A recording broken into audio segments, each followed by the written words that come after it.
allow the children. It's okay. It's okay. Off your mind. It's okay. Off your mind. Like me. Chai! Now wow, people wey suppose talk truth to power don't off mic.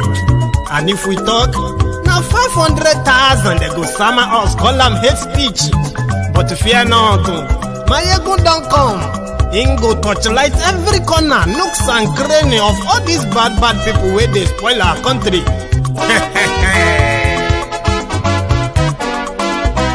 So my people make we laugh, oh, yo, yo. Maiyegun don't come, oh, yo, yo. My people make we shout, oh, yo, yo. Maiyegun don't come, oh, yo, yo. Maiyegun don't come, man of the masses, oh, yo, yo. Maiyegun don't come, oh, yo, yo. Maiyegun diary politico, oh, yo, yo. Maiyegun don't come, oh, yo, yo. This one not the off in mind, oh, yo, yo. Maiyegun don't come, oh, yo, yo. Can in the touchlight every corner, oh, yo, yo. Maiyegun don't come, oh, yo, yo. Okay, some people be they holla say they want the power. Chai, them be promise us say we go get light and power. Nah. Them hustle sote they can't get the power. But now they know they do anything with the power. Every day, dollar just they get the higher power over naira. Still them talk say make we off mind. But thank God say Maiyegun don't come. So my people make you laugh, oh, yo, yo. Maiyegun don't come, oh, yo, yo. My people make we shout, oh, yo, yo. Maiyegun don't come, oh, yo, yo. Maiyegun don't come, man of the masses, oh, yo, yo. Maiyegun don't come, oh, yo, yo. Maiyegun diary politico, oh, yo, yo. Maiyegun don't come, oh, yo, yo. This one not they off in mind, oh, yo, yo. Maiyegun don't come, oh, yo, yo. Person where they do evil, no one make person talk. Them say that Maiyegun, that man too they talk. He too they talk. Say Maiyegun diary, he they hot like pepper. But every day then they take money in bulk. Woman picking, they the street they hawk. Still them talk say make we no talk. But thank God say Maiyegun don't come. So my people make you laugh, oh, yo, yo.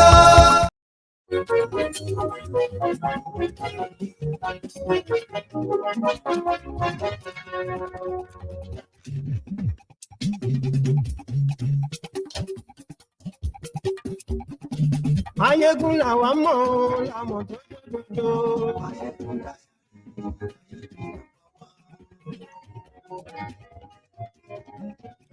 Hello there.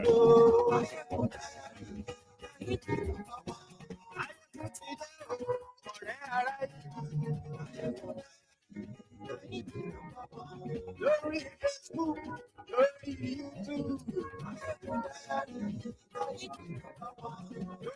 Ṣé ń lọ ní Maiyegun dá wa sí? Àṣírí ọjọ́. You are welcome back. Ó ní bẹ̀rù. If you were with us this afternoon, Bá ṣe àní Maiyegun máa wí. good morning to you. Good afternoon to you. Wàá gbọ́ ní bẹ̀rù. And good evening to you from wherever you are joining us. This is Maiyegun Live. Godfatherism, kò sí lọ́rọ̀ Maiyegun, Maiyegun dá. Ẹ farabalẹ̀ sẹ́, kẹ́gọ́rọ̀ lẹ́nu. Àní Maiyegun làwa mọ̀. Thank you so much for joining me. Remember, read beyond the caption of the broadcast. Read the description as well. And then like it. Share this to invite your friends and not so friendly friends. Yes, Rocky. Tell them that. Ọ̀jẹ̀lú ẹ̀ Súnràkì. Àní ẹ̀ Súnràkì. Lórí Facebook. Àní ẹ̀ Súnràkì. Lórí YouTube. Àní ẹ̀ Súnràkì. Today, the grand finale of the 10 days 10 days of rage to end the bad governance in Nigeria. Today, they wrapped it up from the streets. I have some word of commendation for all of you that participated, and a heartfelt condolences to the families who lost their loved ones. Tifnumbu and his gang, they have shown you either do what they say or they will kill you.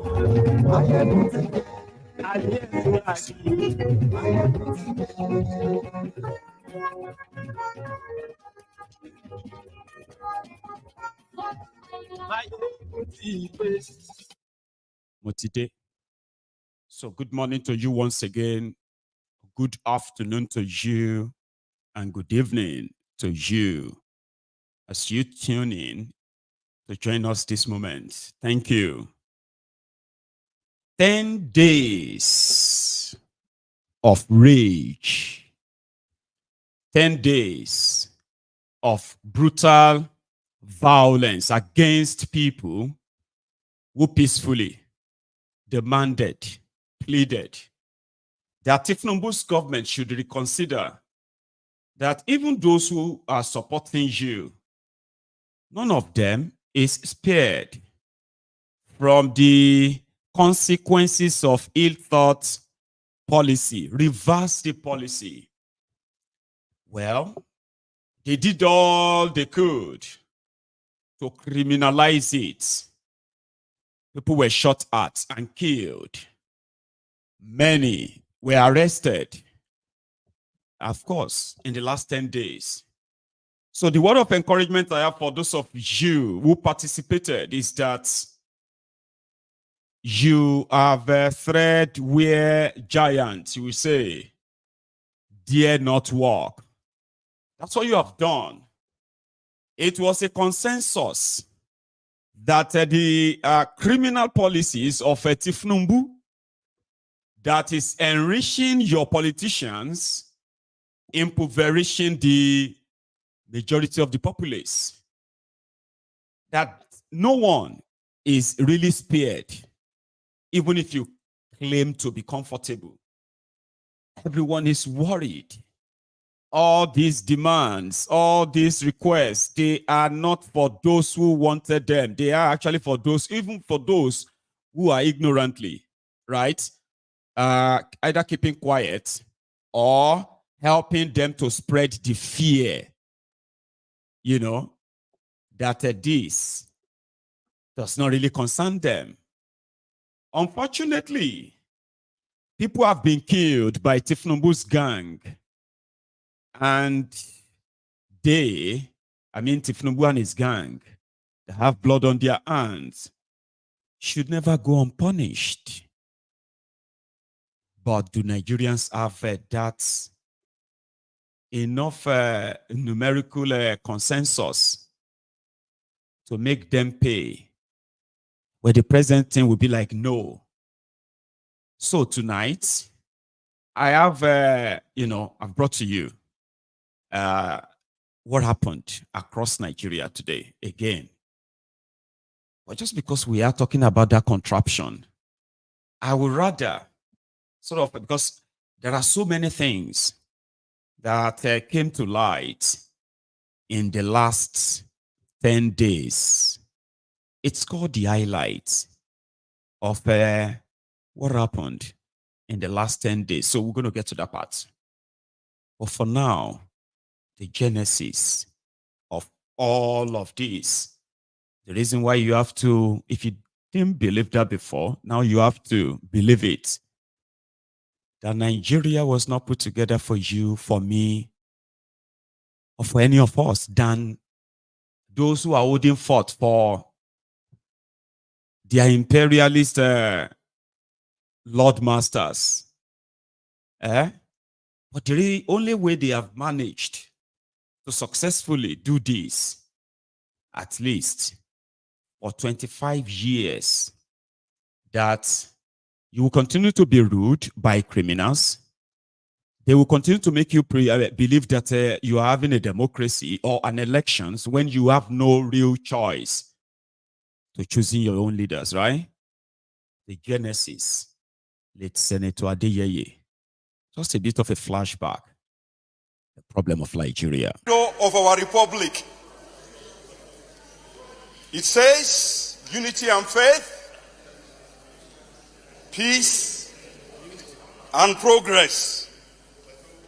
The truth is, whatever a man sows, the same he will reap. And that goes for a family, that goes for a tribe,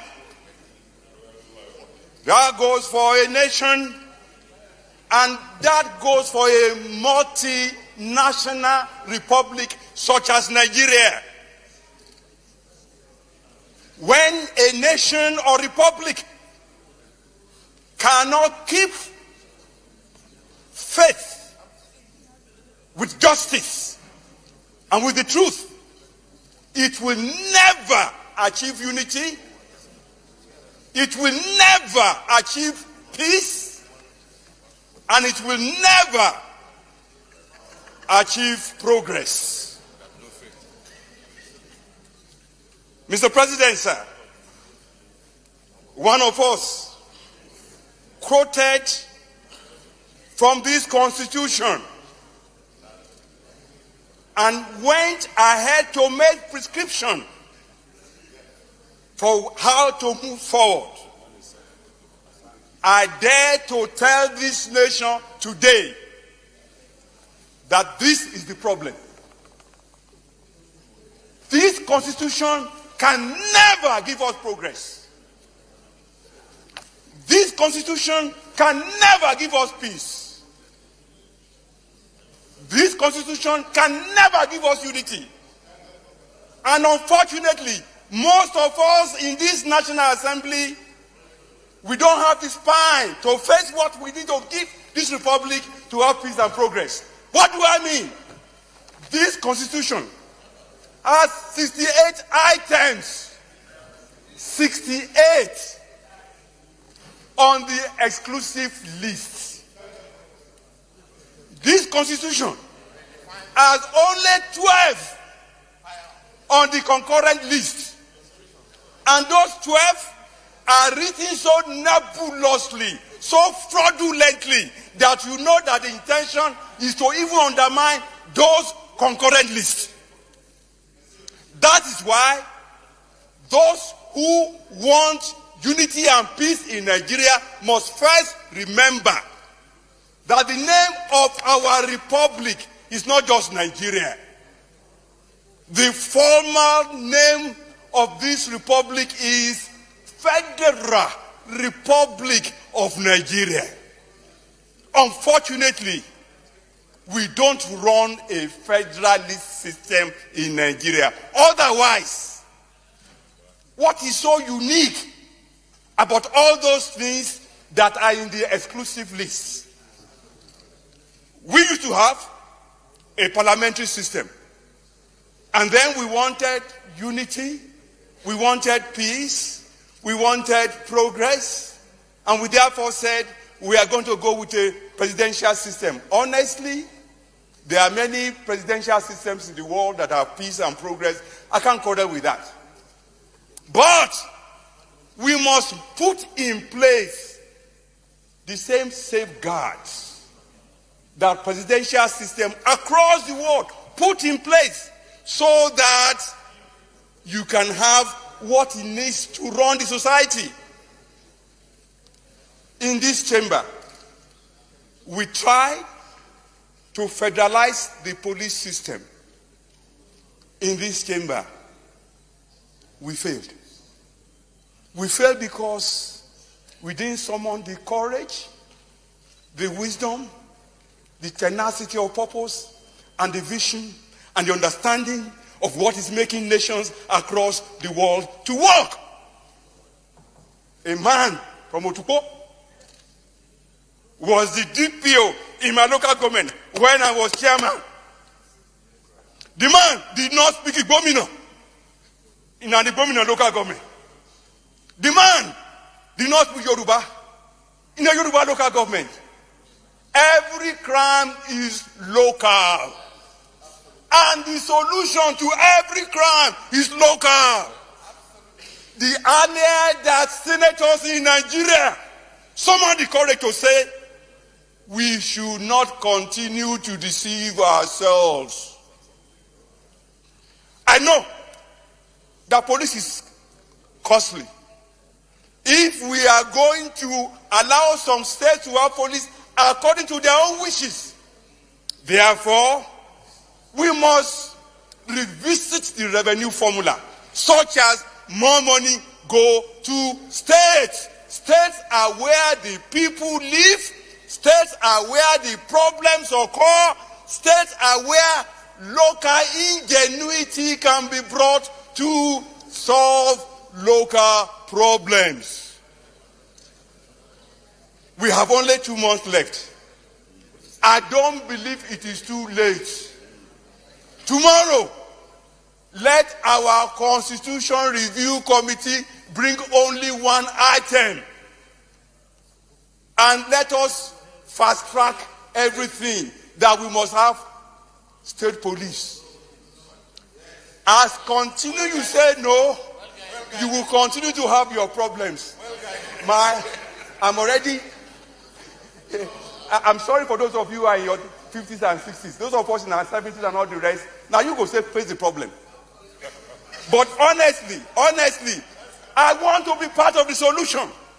And all of us should pray for the grace to be part of the solution. We have had these problems for far too long. We must have local policing capacity. And I want to give a practical example. When I became the chairman of my local government, the biggest problem I faced in my local government was crime, was robbery, even in the church. I went to the commissioner of police. Bako was his name. And I said, this is the problem we have. We need more police. The man said, you are the smallest local government in the state. We cannot give you more. But what you can do, you can go and organize vigilante. He didn't know. I was recording it. Second meeting, I brought up the issue again. Again, he repeated himself. I recorded it. Third time I brought it. He said, what did I do? I went back to my local government. And I announced, everybody in this local government who has gone to secondary school, whether you pass or you fail, come to local government, we will examine you, we will give you a job. We recruited 68 people, paid them pittance, only 4,000 naira a month. And we said, you are now the community patrol. We took them to Oshogo, civil defense trained them. My local government became the only one in Oshun that robbers knew they dare not enter. Because local people knew where the thieves were. 2 people from the villages, they caught them, and we banned them. It's not the police, not the court. Other people, my people, banned them. That for 7 years they must not come back. Local people can bring local sensibilities, can bring local wisdom, can bring local ingenuity to solve this problem. Until we do so, insecurity problem. That was a Senator Adeyeye from Oshun. He is late now. And that was, at the time, that was the cradle of Fulani terrorism in the southern part of Nigeria. I was a while back. So it was so early, so fresh, until Boko Haram, So yeah, somebody said, well, it's like this talk of a state police. It's not really kind of like attractive anymore, because they are now using Amotekun to search people's phones. You can now use Amotekun. Now, Amotekun are now being used by the politicians to arrest their opponents. Yeah, I understand. That's still part of it. Because if you understand, or if you remember how this Amotekun came by, and all of the problems associated with that as well, even up till now, continually gives the control of this wherever group put together, either by federal or state, in charge of. So they always put the politicians, in control. It is still borders on that fake constitution, 1999. It is the same one that allows drug dealer, terrorists, jihadists, people that have been investigated for terrorism, and suddenly they were just cleared to go come on and become government officials, president. So the entire institution of Nigeria is so compromised that criminals are now in charge. Justice is now alien. It is now free for all, where people who are supposed to be the integral part of a democracy, the real democracy, I mean, the real, constituents, the democracy, democratic norm sort of is built on the people, government of the people, by the people, and for the people. But they took all of that away from you. And it becomes something normal that you become so powerless. So it's no longer democracy, but what? Pseudo democracy, where everyone can do whatever they like, and there will be no consequences. Genesis. 2 days ago, I think 2 days ago, politicians met with those who are like legal practitioners. They were talking to themselves, like, trying to say, yeah, we know the problem is the INEC, the problem is judiciary. And then the criminal politicians in the room also, they had opinion. They're like, yeah, the problem is weak institutions. Let's go to that one before we go to next. No president will make electoral reform that will lead to his downfall in office. Only Jonathan. It's only Jonathan that appointed a INEC chairman he never knew and he never met. And what became this law? It's only Jonathan that introduced a data capturing machine and ended up being captured. The document forensic lab will solve our electoral challenges. It's a shame, and I find it very absurd that the courts are still worried. They are still deciding on what to admit and what not to admit. Almost all our institutions in democracy are weak. And we continue in vicious circle.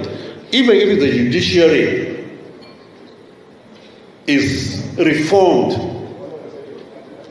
if INEC is not reformed, if security agencies are not reformed, if the executive is not reformed, even the common man has to be reformed. We need to purge INEC of staff who are either card-carrying members or non-card carrying members of political parties. Until we get this thing right, there's no way we are going. That's how they talk to themselves. It's like just talking to the wall. So I've just been told that Senator Adeyeye is still alive. Must be a very old man now. I think he left the Senate in his 70s. Anyway, so he left something that we can always refer back to, even in years to come, as long as the contraption this still exists, right? So politicians will tell you, we know the problem. We have been the one, but they won't just say they are the ones who are the problems, or rather, yeah, they will even admit we are the problem. Let's talk to ourselves, just to give the impression that, they know what they are doing. They know that the consequences of what they are doing, right, is what everyone is seeing now. Then the problem is when they tell themselves, we need to. But the only honest person in that room was that guy who spoke first, Shehu Sani, who said, there is no There's no precedent that will do electoral reform that is going to sink him or kick him out of office. So they would rather not do it. And same thing applies to every institution. I would rather not do something that is going to make them kick me out. Maybe we can do it when I'm no longer here. Maybe somebody else can do it when I'm no longer here, because it's all about power. And that is why I want to commend all of you that participated in the last End Bad Governance in Nigeria. You see me, why I have to commend you. Before the days of rage, it was more or less like a consensus where people were like, Nigerians must stand up. Nigerians needs to stand up. Then you decided to stand up. Unfortunately, it was just like minute of you.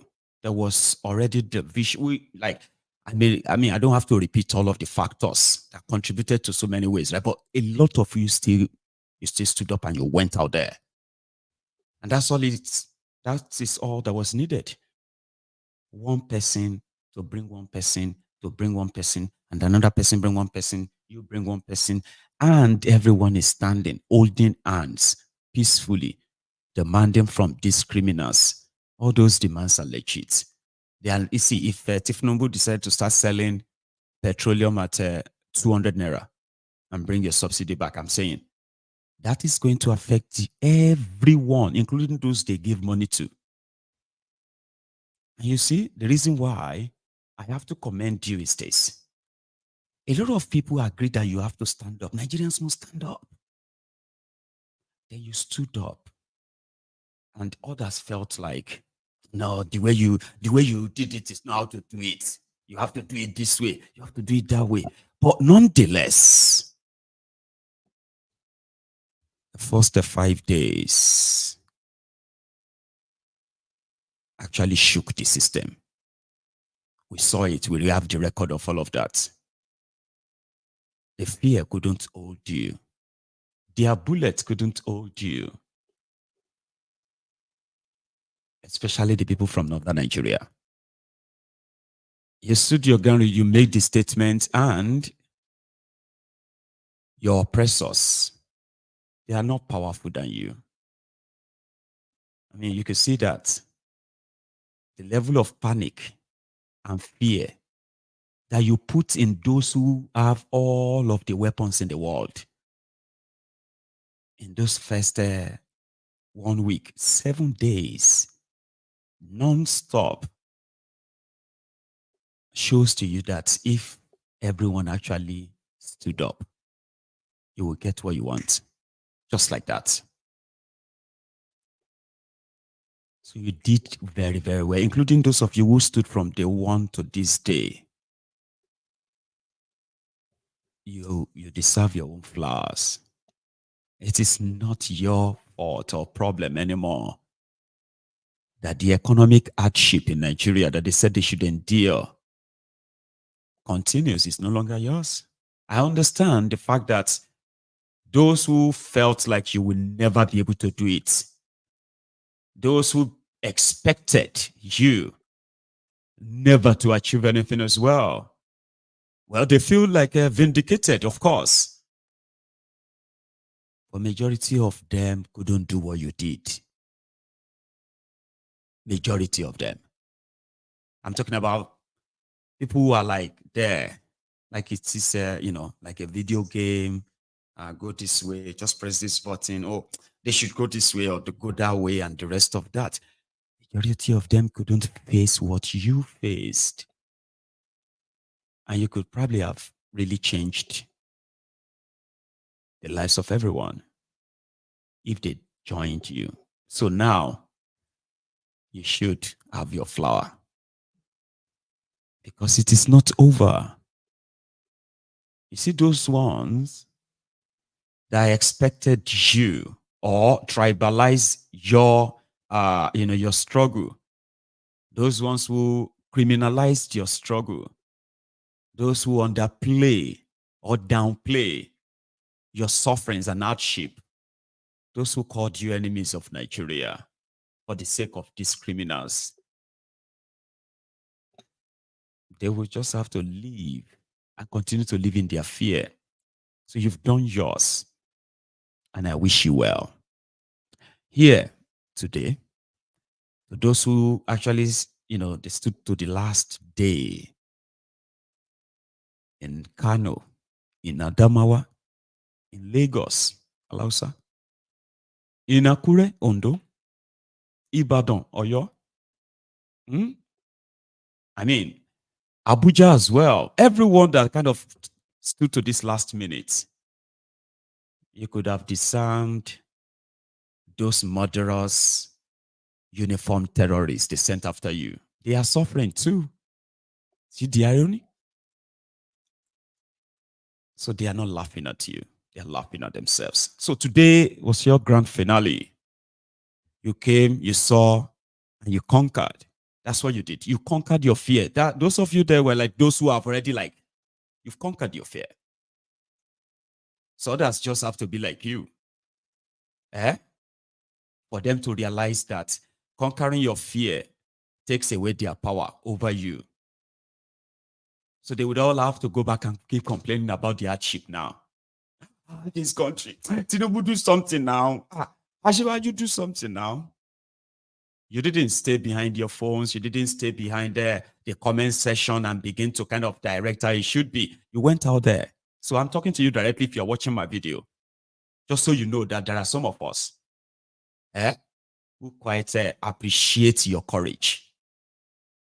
All right? Others who are probably going to tell you didn't,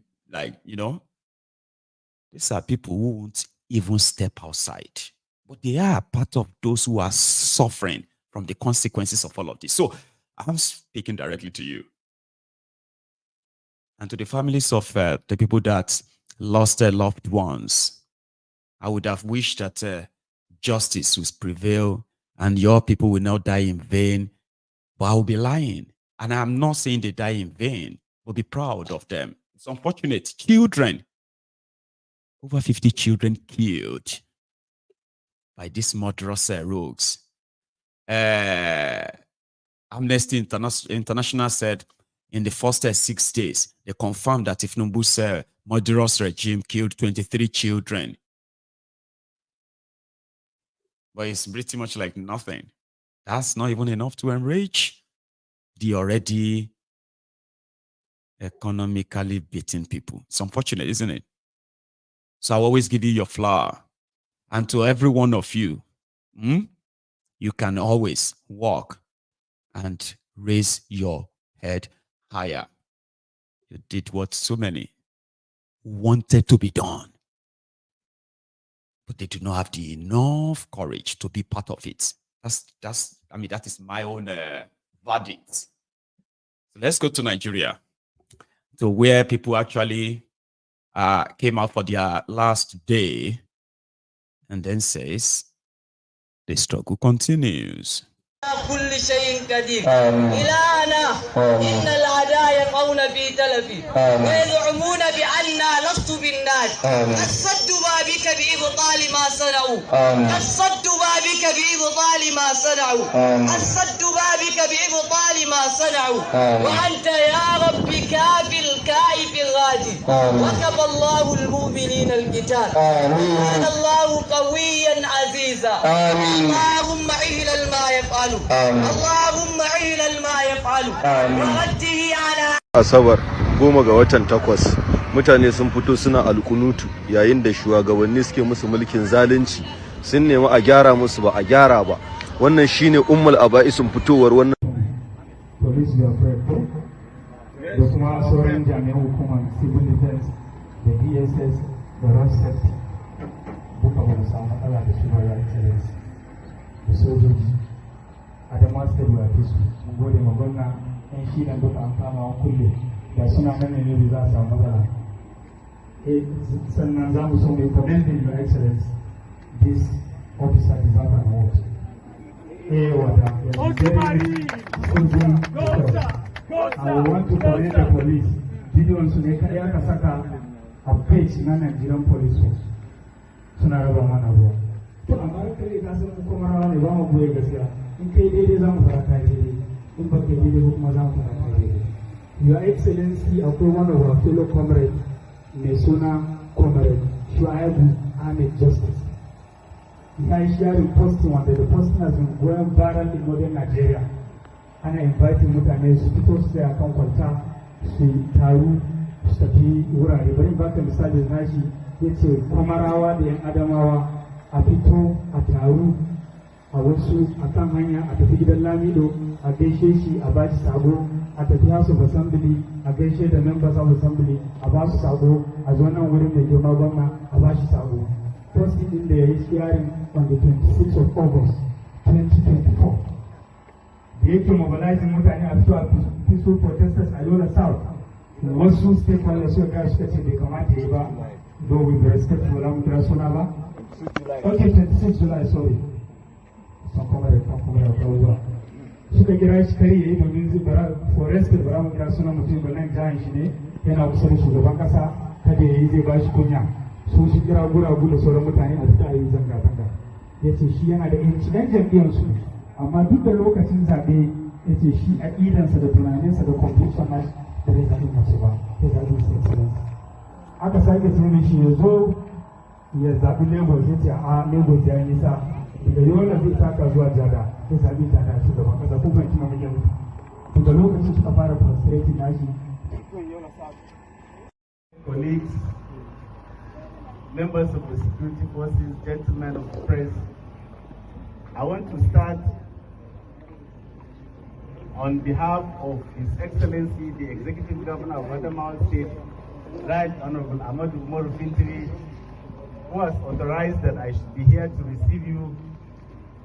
I want to start by thanking God for the gift of today, that we are alive, that we are healthy, that we have participated in this protest up to this moment, despite a few challenges, is the grace of God for which we should all be grateful.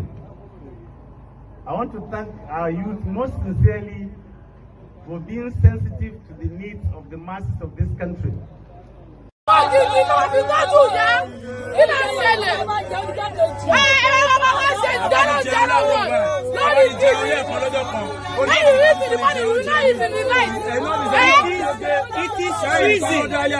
Nigeria. It is more treasonous than holding a Russian flag. Russian flag has nothing to do with Nigeria. But you see, IMF, they have destroyed this country for us. They have made us extremely poor people. All the way from the 1970s, coming to this very day, IMF remains our biggest problem. And Tinubu is a slave to IMF. And we are saying now that we reject all IMF policy, the removal of subsidy, the removal of electric fuel subsidy, the removal of electric subsidy, the removal of the implementation of student loans in Nigeria. We reject it, and we are calling for student grants. We reject all IMF policies in Nigeria.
Tell 'em say we dey for stadium on God day. Yeah, that's from, you see the first part of the video? Those were the protesters, Kano residents, conducting al-Qunut today. That's how they closed their own protest. Al-Qunut, evil is now in the land. And this evil is so huge that we can only beseech Allah to help us take away this evil. So then you have the part of protesters at Lausa, protesters at stadium in Abuja. All that happened today, including that part of the protesters who went to the Adamawa State Government House and were received by one of the government officials there on behalf of the governor. I don't know if that's deputy governor, I can't remember. But before we go to the other part of what happened today, how it went, especially in Alausa and a few other places, right? I heard that, I want to use the right word, right? Good. You know, they said that the visa ban on Nigerians will be lifted on the 1st of October or in October. Right. Recently, they said, no. I think it was the Emirates that said they will resume flights to Nigeria from the 1st of October. But UAE will lift the visa ban before then. Now, there is this, sort of message I received, which says that the UAE government, they are conducting an exercise for overstayers. Do you get what I mean? Like, if you have overstayed your visa in UAE from September 1st or so, they're going to start a special exercise that you can get an extension. But you can't make all of that submission without being qualified. So they believe that Nigerians may miss out on this. So I'm just putting it out there. And I believe a lot of people are already putting it out there as we speak too. So why am I saying that is, if any of you who knows that there is still something that needed to be said or done for Tifnumbu and his gang to please, intervene enough that they are your visa. I'm talking to those who are already there, families, who have been in UAE for more than, like for years. They're working there. That visa ban affected them, affected their jobs, affected families.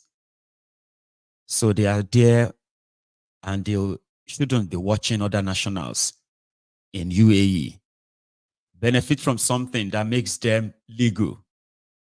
For no fault of theirs, the diplomatic role between UAE and Nigeria cost these Nigerians in UAE their livelihoods.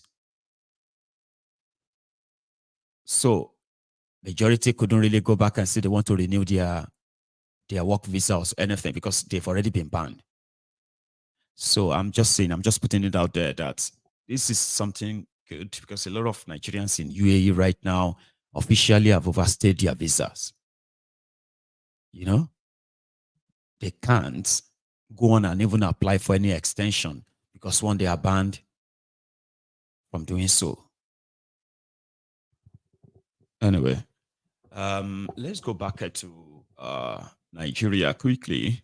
Back to the grand finale of those who came out today to give a full sort of closure. Say full closure. They said 10 days. Right. On the 10th day, what happened? This is Sutako Ultramodern Market. Today being the 10th day of August 2024, as the people come out in mass to demonstrate and to protest for bad governance in our dear country, Nigeria. Since the first day of August, people have been calling on the federal government of Nigeria to adjust to the predicament and the situation going on in Nigeria regards to hardship and hunger. The cost of living is becoming unbearable to the common citizens of our dear country, Nigeria. So today, they are out in the street again to protest and to demonstrate the level of hunger and bad governance in our dear nation. Join us as we continue to ask this federal government of Nigeria, the leadership in the person of Mr. President, His Excellency Asiwaju Ahmed Tinubu, to do the needful.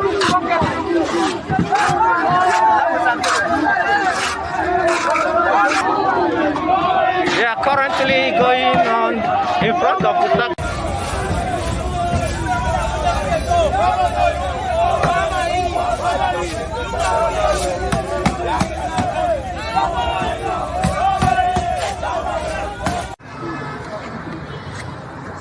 So we dey fear? No, we not dey fear. We not dey fear. You see, we will say this clearly. No matter how you choose to address your oppressors, whether you choose to do it via comedy skits, or you choose to do it as a journalist, or you choose to put your boot on ground, they will still come for you. You speak, you die. You don't speak, you die. We are chosen to speak and die. Please, comrades, the president, Bola Ahmed Tinubu, said he has addressed the protesters. Did he address any of our demands? No! Did he bring back subsidy? No! Did he reduce the pay for politicians? No! Is Nigeria better? No! Are we hungry? Yes! Are we hungry? Yes! Can you afford food? No! Can you afford food? No! I want to sound this warning. That nobody, no man born of a woman, can tell us in a democracy that we cannot protest. Protest is our fundamental right. Guaranteed by the Nigerian Constitution. And we will protest whenever we want to protest. The people who are in power today, they went into power on the back of protest. How dare you shut the door on others? How dare you shut the door on others? What we want to do today is to march to our state house because it's our house. Our ancestors built that house. Many of us are indigenous of Lagos. You cannot tell us that we should not have access to the politicians. Everybody is suffering. The police is suffering. The military are suffering. Yesterday I saw a report that 430,000 Nigerians in 7 months they don't jump out from up for this country. Half a million.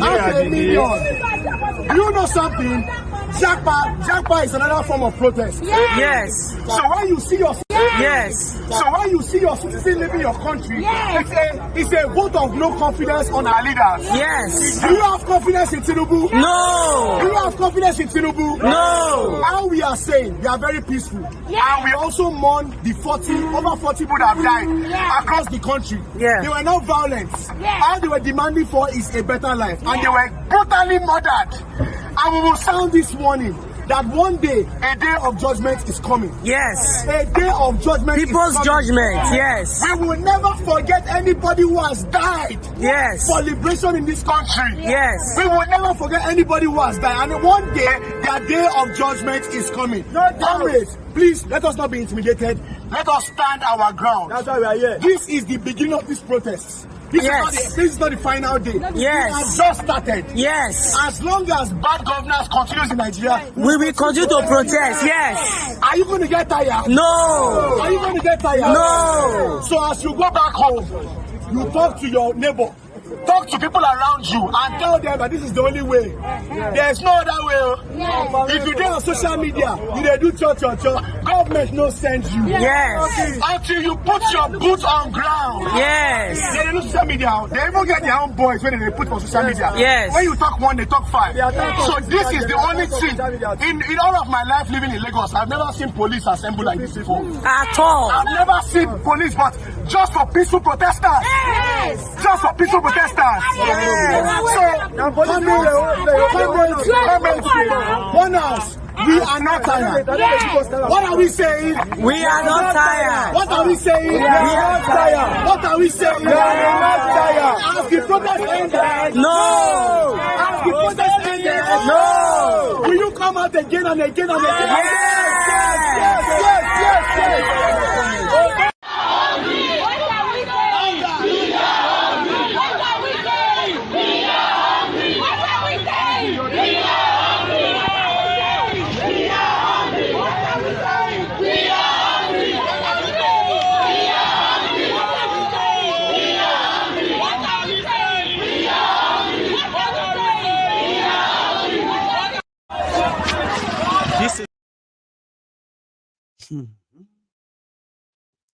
Japa is another means of protests.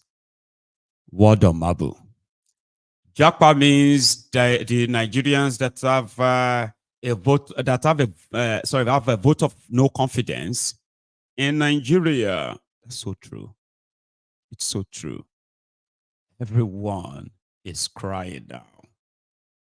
Others are bold enough to cry outside and call out those responsible. While others, at the same time, they are crying quietly, putting up a face that they are okay. Yeah, they are sacrificing, all because of this man's ambition. I'm going to take you back to 2.5 years ago, so that a lot of you can actually remember why Tinubu wanted to be your president. It's a refresher.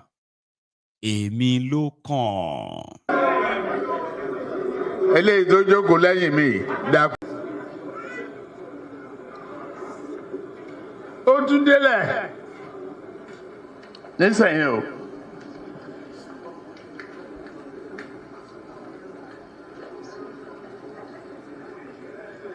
A ṣe o. Láti ìgbà tá a ti bẹ̀rẹ̀ lórí AD. AC, ACN,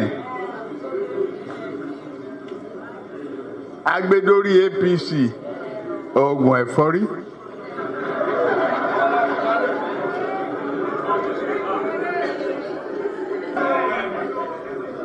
Eléyìí tó jókòó lẹ́yìn mi dàpọ̀. Ṣé wàá lè sọ pé òun lè di ìdádì gómìnà tí ó bá ṣe mí? With the president, we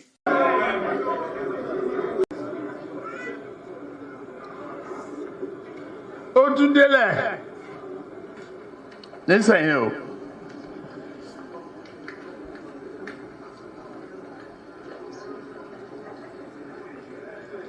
A ṣe o. Láti ìgbà tá a ti bẹ̀rẹ̀ lórí AD, AC, ACN, agbedori APC, oògùn ẹ̀fọ́rí.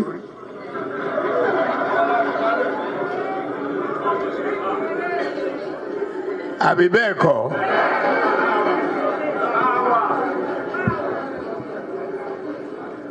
A fẹ́ ṣe é gbà yẹn. This is me telling you between my life and God Almighty. Buhari ní kí n wá ṣe gbákejì o.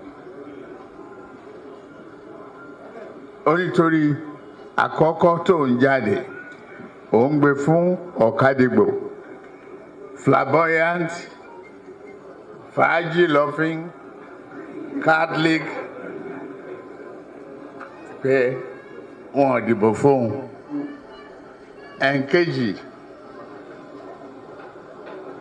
ó ń gbé fún another Igbo, Umesioke, tó jẹ́ speaker wọ́n gbà lọ́wọ́ òun wọ́n dìbò fóun ó ní òun rí i pé tóun bá lọ mú póòpù wá láti Rome wọn ò ní dìbò fóun bọ́tí ìwọ Bọ́lá Tinubu ó ní gómìnà 6 ó tí ì lose election rí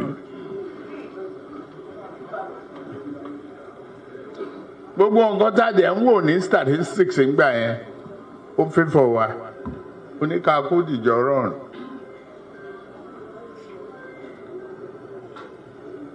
wọ́n ní àti ìdí ibẹ̀ yẹn kó tiẹ̀ jẹ́ ká tó ẹgbẹ́ yìí tán. Ìgbà tá a tó tán tá a mú àwọn PDP wọlé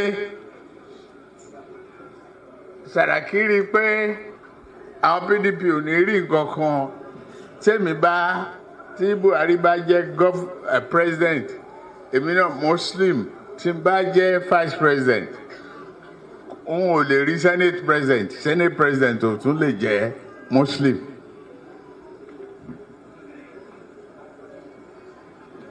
Mo ṣe bẹ̀rẹ̀ sí campaign madaru nìyẹn bá ní ẹ wá mo léèyàn tó jẹ́ Christian màá mú un lẹ̀ ẹgbẹ́ yóò gbọ́dọ̀ fọ́ àdẹ gbọ́dọ̀ fẹ́ bí n ṣe mú ẹni tó jọmọ yín sílẹ̀ nìyẹn.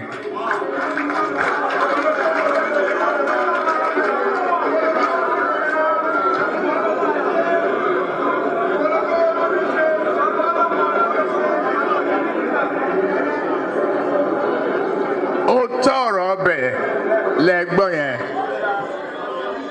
orúkọ mẹ́ta náà ní kí n mú wá orúkọ Yẹmí Kàdóso wà number 1 orúkọ Wálé Ẹdùn wà number 2 Yẹmí Ọ̀ṣínbàjò ó wà number 3 mo wá ní ẹni kí n mú orúkọ mẹ́ta wá tí n bá mú mẹ́ta wá mo ṣílẹ̀kùn fólè nìyẹn ẹ lè fi kẹrin kún kẹ wá mú kẹrin yẹn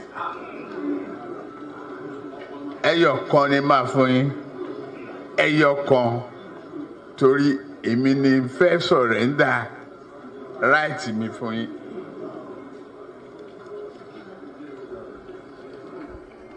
Àwọn ulamas tó ń jẹ́ ògbóǹtagì àfáà Mùsùlùmí wọ́n wá bá mi aago 2:00 sí 3 a ti parí ọ̀rọ̀ láti dá wọn lóhùn pé ok àní ẹyọ kan sẹ́ Buhari fúnra rẹ̀ dẹ̀ fẹsẹ̀ rìn wá olódà òun gbà kí n fẹ́ ẹyọ kan lẹ̀ bí n ṣe forúkọ Yẹmí Ọ̀ṣínbàjò sílẹ̀ nìyẹn.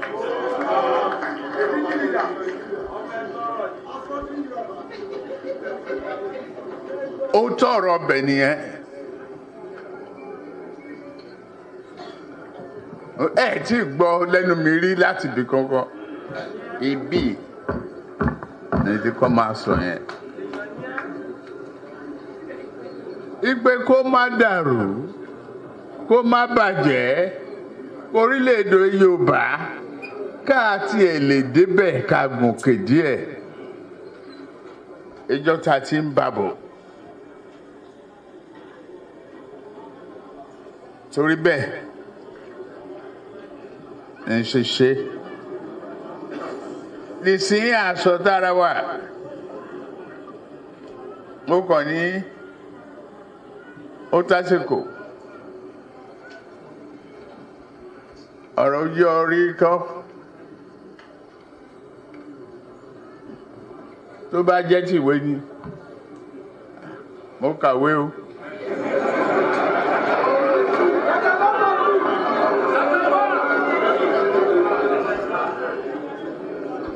Tó bá dẹ̀ jọ́rọ̀ àgbà ni èmi lẹ́gbọ̀n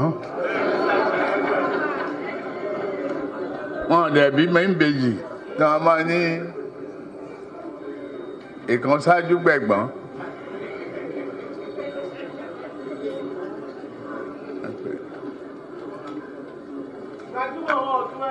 àpèmọ́ra ẹni dẹ̀ni lágbé tèmi dire mo ti ń sìn yín bọ̀ ọjọ́ ti pẹ́ ẹgbẹ́ kìíní wá èmi ló kàn.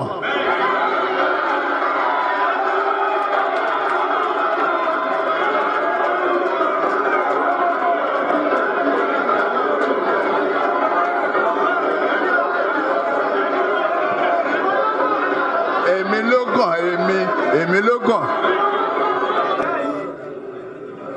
ìgbà tó ń yọ ẹgbà tí Àtíkù nínú ẹgbẹ́ ẹ̀ tó bá sọjọ́ fẹ́ nà pa ọ̀dọ̀ mi ló sá wá èmi ló kàn. mo filẹ̀ fún ó yọ akéèti inú rìbádù ọ̀rọ̀ akẹ́kọ̀ọ́ ọ̀rọ̀ ọgbọ́n orí ni kínní nóòrù nìṣó mo gbé nóòrù rìbádù síta.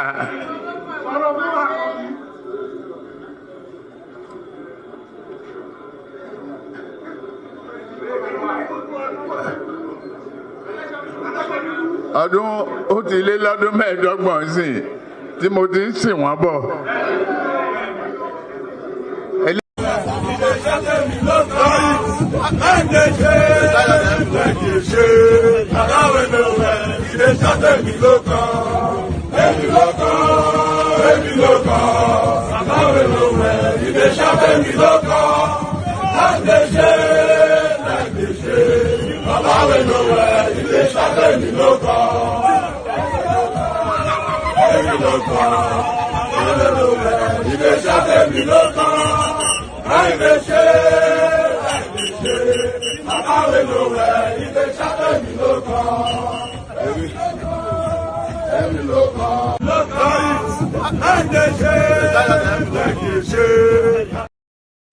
Baba we nowhere, it shot me look. Did you notice when he introduced that Yoruba Nation card? All of them, in my own benevolence, I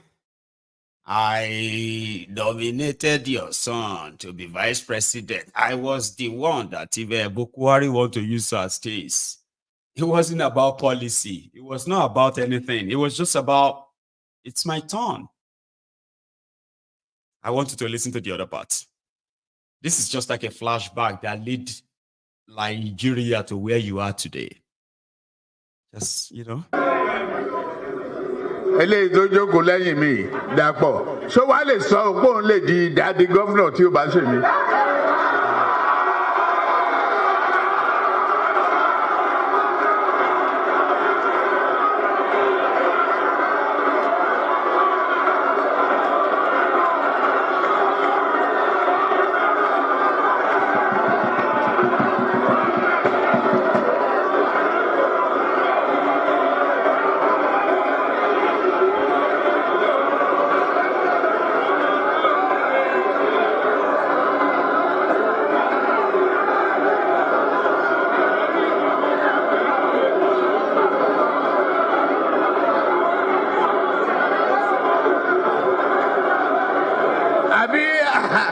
àbádìjọ wà ń stadium gan ni gbogbo pósẹ̀ wọn yàtọ̀ ó ní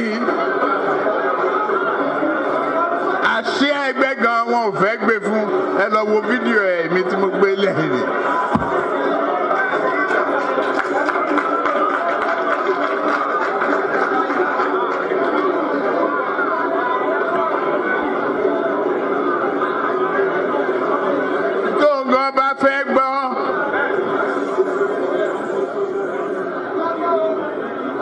ẹ̀mí àágùn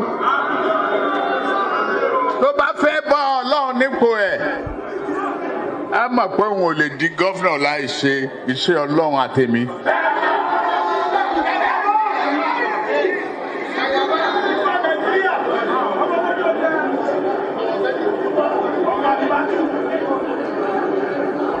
ọ̀gáre ó ṣe ó ti dójú ẹ̀ sẹ́yìn.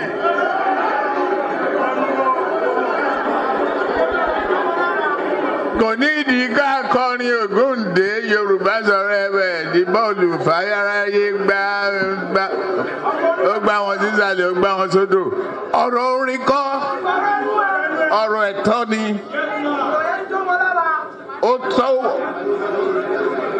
Ó tásìkò náà tá a máa gbà á. Ọmọ tó mówó wálé ni bàbá àti ìyá ẹ̀ máa yan rìn. Agbára yìí kò ń ṣe fún Òkè Ọya nìkan. Tí ò bá sí àwa èmi tí ń dúró wájú yìí tí ń lérí ogun. Tí ní òkè Buhari nìṣó ká máa bá lọ.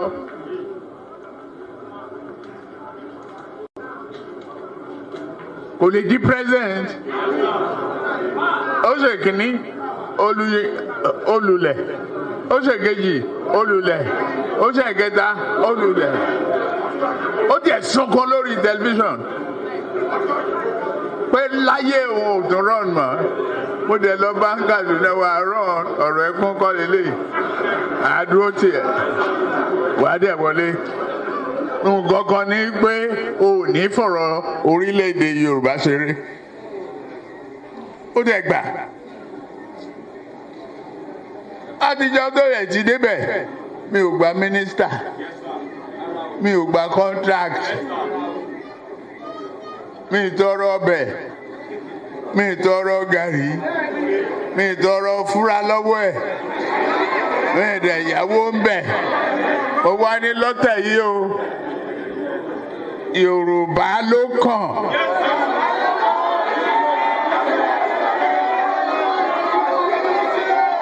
Tá a bá dẹ̀ sa Yorùbá náà, èmi ló kàn.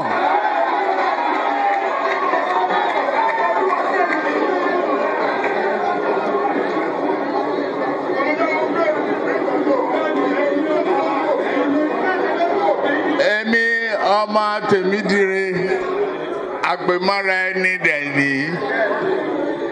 Ẹ̀yin tẹ̀ ń wọ plane, tẹ́ bá wà nù aeroplane. Wọ́n ní tí oxygen bá fail, tí face mask bá yọ, bó o tiẹ̀ gbọ́ mẹ́ ẹ dání sí ẹsẹ̀, má má fi kíní yẹn sẹ́nu ẹ̀ náà. Wàá kọ́ fi sójú ara ẹ̀, tó bá kọ́ fi sí ẹnu ẹ̀,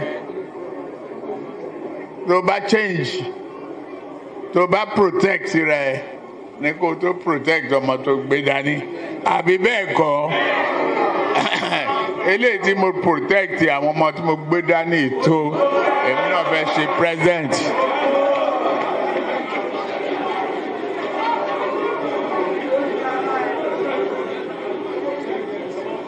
Mi ò fẹ́ kán pa mí mọ́tàn. Mo ti adopt gbogbo nǹkan tí everything said by Kazeem Shettima. It is very true. And the helicopter only after 6. 6:30, wọ́n á rọ agbẹ́wà dé Ìkẹjà. A máa tún padà lọ láti Ìkẹjà lọ sí Àbújá. Ntí wọ́n á bẹ̀yìn fún. Kò ju pé etí yín ò ní gbọ́yìn kùn, inú yín ò ní bàjẹ́. Ẹ̀mí ni kẹ́ ẹ dúró tì. Ẹ̀yin delegate tó wà ń bí, Ọlọ́run ò ní sọ̀rọ̀ yín delegate o.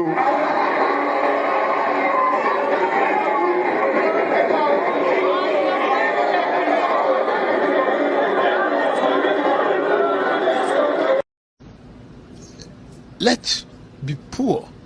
Breathe. Don't suffocate them. We have that responsibility.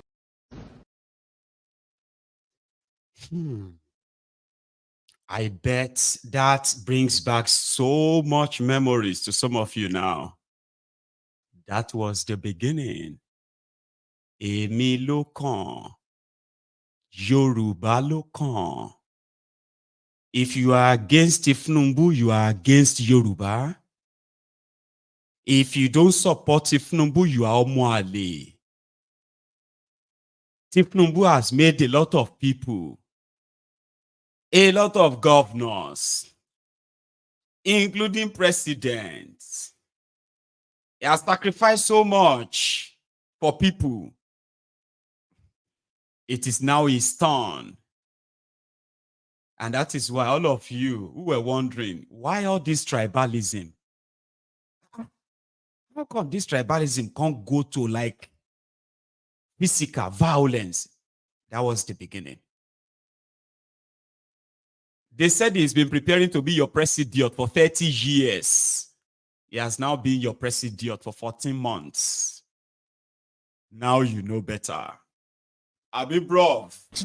You complain about insecurity, right? You complain about unemployment, right? Yes. You complain about the fact that, oh, we are hungry, right? Right. You say we want to protest, right? Right. You say, oh, you don't have medical facilities, right? You say you don't have good schools and good teachers, right? You say minimum wage, right? It's rice. Can't solve all the problems. Baba, did you declare rice? Imagine, oh, that is why it's just so unfortunate, right? The illiterate delegates that they gave money to in their party that went on to vote for him. Majority of them cannot afford 3 square meals anymore. I'm talking about those who are pressing him inside that room 2.5 years ago, clapping because they were paid to be there. They were not there because it's a Yoruba man. Yoruba man with a wo. Everyone that was in that room, they were not there because Tifnumbu is a Yoruba or because Tifnumbu is this fella. No. Tifnumbu. I'll support him. He's going to pay us well. Tifnumbu. You know that kind of thing, right? They will mobilize themselves. Ashiwaju said they should give all of you 2 million naira. 2 million. You get what I mean? Though they gave them more than that too. I heard it was pretty much like about they paid them in dollars. Okay, it was about $8,000 per delegate. More people went to Tifnumbu's APC Congress as delegates. They came back. I remember I shared the videos then. They went back. There was a man in Delta as a delegate. He got back to his base in Delta. And the man just went on to go and buy a brand new car. Not brand new car. A Tokumbo car. 7 million naira car. I remember. 2.5 years ago. For this Tifnumbu. So they are not there because we are Yoruba. We have to support Yoruba. No. They were paid. And with that strict message that anybody. They said no Yoruba man has been president before. The people inside that room, when all over Yoruba land there, they were telling themselves that there has never been any Yoruba president. This is the first time a Yoruba man want to be president. Why can't we just come together? This country, I don't even know all these Yoruba people. Why are we like this? Why do we hate ourselves? There has never been any Yoruba president before. I was Obasanjo call. No, that one is Fulani make Obasanjo president. That one is not Yoruba president. Now this one be Yoruba president. That's how the bigotry went over the head of a lot of people, especially people in their 50s. That is why. Because to them, it was going to be maybe an opportunity for them to benefit from the national cake. A year after that, right now, some of them, they are still living in that bubble.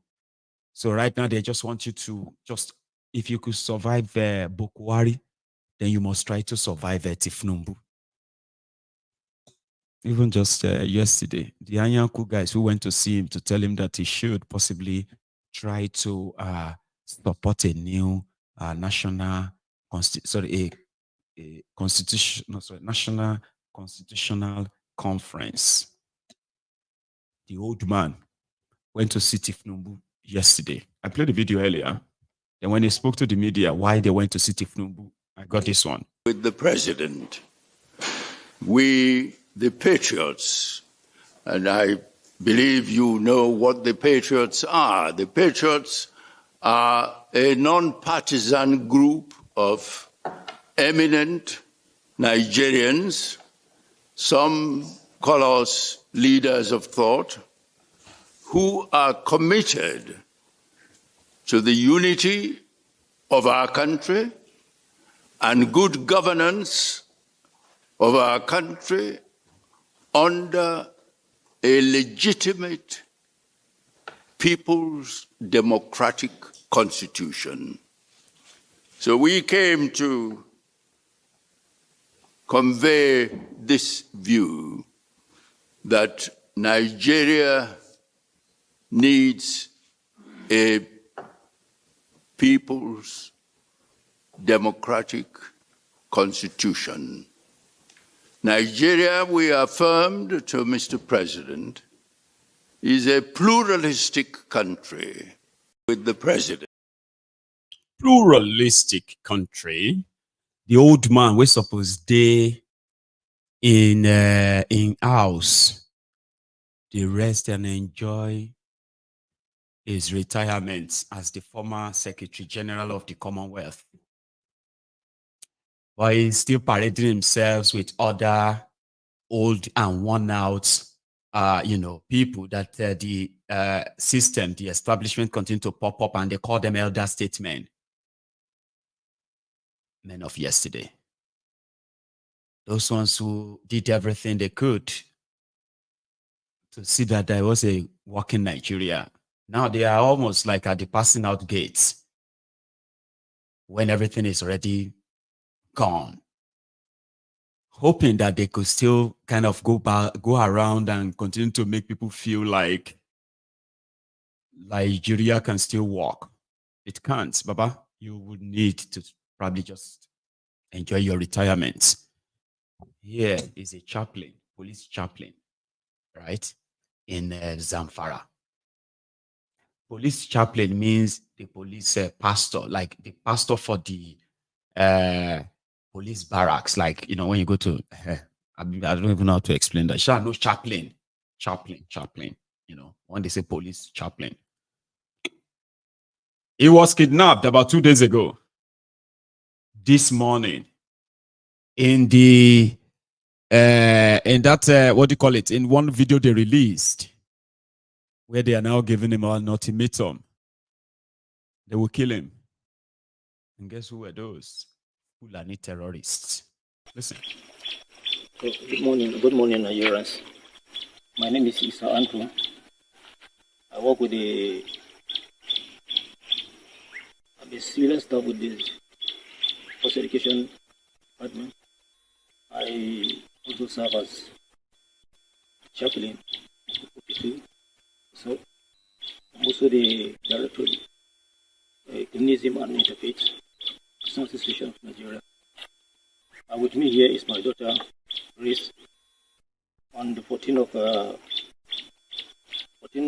day of July, we were kidnapped from our home and brought to this very place. During the process of negotiation, my family negotiated a ransom and 6 million naira was given. But on collection, it was discovered that 6 million naira is not enough. Another 6 million naira was demanded, and a buzzer, two buzzers, motorcycles, and a Honda was also demanded. I did all we could. We sold everything that we have.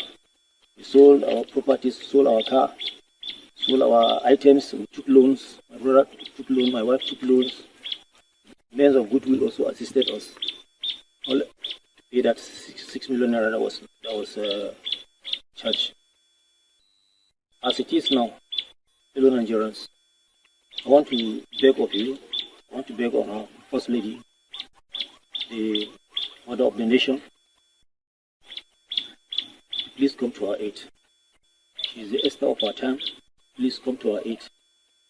Our daughter has been exposed to a lot of maltreatment, exposed to starvation. She don't even know what she's supposed to do. My condition is increasing every day. I'm diabetic. Please, I want Nigeria to come to our aid. I want Nigeria to come to our aid. Assist us.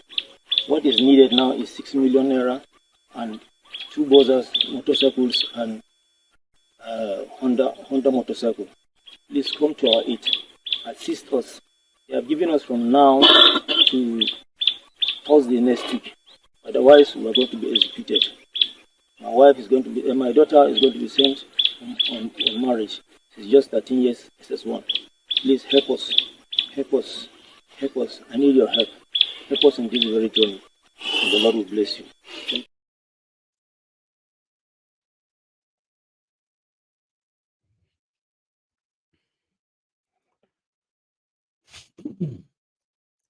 They've kidnapped the family, by the way, since 15th of July. That means they've been there for over 25 days already. They've paid part of the ransom, but the terrorists want brand new bike and 6 million naira. And they are practically asking them to go get extra 10 to 11 million naira. Did you hear him what he said they have done to his daughter, who is just a 13? So they said they would sell his daughter as a sex slave. And that is Nigeria. And that could be any of us, anyone. If you are found in that territory, you could find yourself in that situation. In eastern part of Nigeria, it is the other way around, where you have the security agents, the politicians that created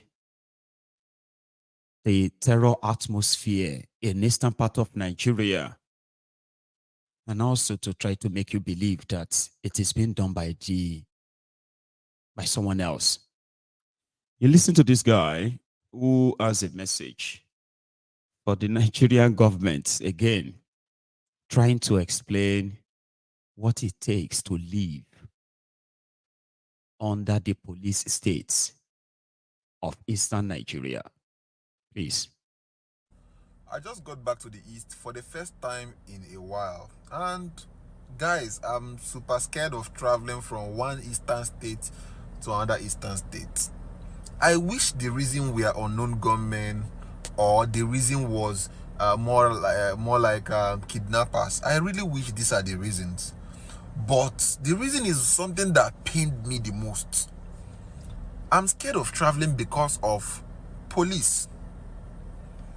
You should ask why. Today I was traveling. This has never happened to me before.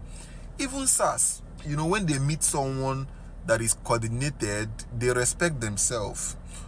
But if you go to North, travel to North now, go to Abuja, go to all these other states, police behaves completely differently in the East. This is an appeal to the AIG of Omar here. This is a big appeal to the IG. Please, you guys should look into this. You people are turning this place. I don't know if I will say you are creating fear or panic in the mind of people, making it's not fueling insurgency, but I will call it making people uncomfortable in crazy ways. I was traveling today to Anambra State, and I bumped into this set of police people around Oji. I was terrified. They all had very serious AK-47s, double magazines, charged up. But the crazy part is they all had their faces covered with masks. They stopped my vehicle. I stopped. Everybody come down. It's just me and someone in front. Like, who is everybody? I came down. They are here for stop and search. They will search me. Nothing has prompted you to stop my. You've not asked for my ID. You're just on stop and search. Now I said, okay, no problem. I don't have any issue. They searched me physically. Nothing. They searched my the person on the passenger seat. Nothing. They want to search the vehicle. I'm like, okay, no problem. As you're searching the vehicle, only caveat is that I'll be recording your hand movement as you're searching the vehicle. I on my camera recording. Of course, you can't even record their face because their faces are already covered. But the thing is that I'm getting a vibe from these people that these people are ready to kill and maim. I'm telling you, like, they're giving off that vibe. I've never been scared of the police in my entire life, but these people are giving off this vibe. So I'm being very careful with how I do my things, right? Now, one of them is doing their search and all those stuffs, right? I'm recording their hand. They are like, what am I doing? Why am I ready? Am I very stupid? Am I an idiot? This one, do I want to be unfortunate? I'm like, I don't understand. Then, you know, we had a bit, just we went back and forth. I'm like, it's my phone, I can record what you are doing. You are like, okay. Then the other one was like, don't I have eyes? Don't the other person have eyes? I say, eyes are not evidence of anything in a credible court of law. You know, if you say, oh, I'm looking at you, you drop something in my car, for instance. Not saying you would, but if you do, it is meaningless to say, oh, I saw you drop it. What is that? Is that evidence? You can claim you did not drop anything, and I will be saying, I saw you drop it. Is your word against mine? And then you will carry me and go to somewhere middle of the bush, take all my money, and then probably kill me in the bush, with obviously for some useless reason. You don't have a body cam, because if you have a body cam, you can record it yourself. I don't really have to record, right? So I have valid reasons. Me personally, you have massive masks on your face. I'm already afraid of my safety to unthinkable levels. Now these guys brought me. They said, I should come to the back. Let them check my. The other one, don't rush. Collect my key. I'm telling you, this thing happened today. I'm like, what's going on here? Like, you didn't see anything in my vehicle. Then the other one came out. Don't let this man go. He's following us to the office. You understand? Today we'll show him that we'll collect his phone, we'll collect everything, and nothing will happen. No. I'm like, okay, this is escalating really, really quickly. The other one wanted to collect my phone. I put it out of his hand. I don't know why you want to collect. I don't know if the thing you smoke enter your head, you won't collect my phone. Then the other one was telling me, okay, I should calm down. It's not this kind of it's not a place to do kind of thing. I've never seen this kind of police in my life, honestly. They've searched the car completely. They asked for my papers, I provided it to them. They asked for my particulars, I provided it to them. These people are what you call people out for trouble. Of course, they will catch criminals. But then, at the cost of what? At the cost of what? Because me, I'm a very stubborn person. That's why they are not able to do. Imagine someone that is not, like me, By the way, I think one of them knew who I was, and they are doing this. Imagine what they would do to that person. All right, I'm telling you, like, literally, please, Enugu Oji Road, Oji, as if you're going to Oka, please be careful. We are suffering insurgency. This is a new one. I'm begging IG, I'm begging AIG, please. If you guys can look in, which one is police masked, full on masked? You can't even see, you can barely see their eyes. As I was leaving, the other one was sending threats. That thing I'm looking for, I will find it. As I'm going, I'll find kidnappers on the road. That kidnappers, I don't want.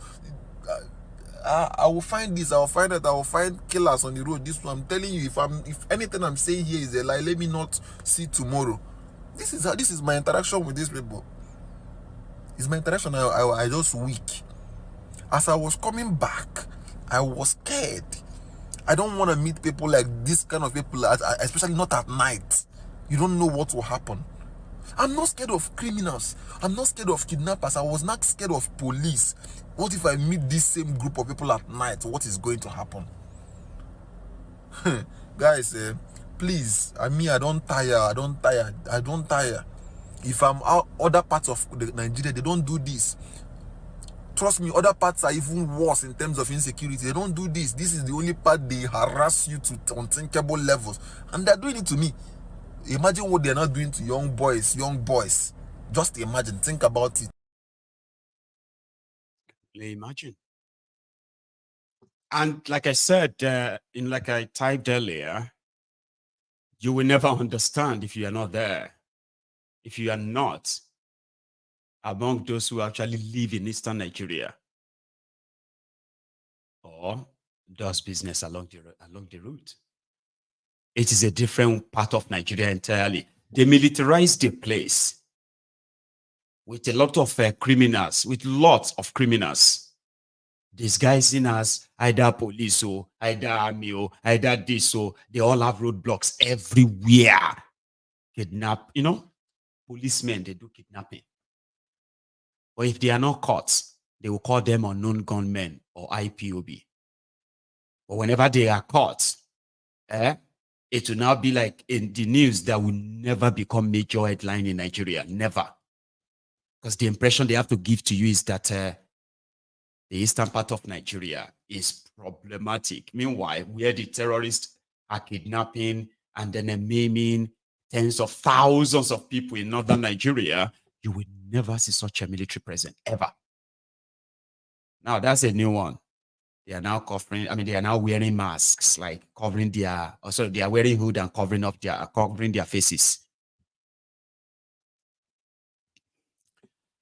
Well, among the things we should remember or be reminded of the 10 days end bad governance protest in Nigeria is the fact that there is a part of Arewa now that is asking for the secession from Nigeria. They want Arewa Republic. And I don't know if you know that. Araba, Araba, Araba, freedom, freedom, freedom. They may be young. I like it.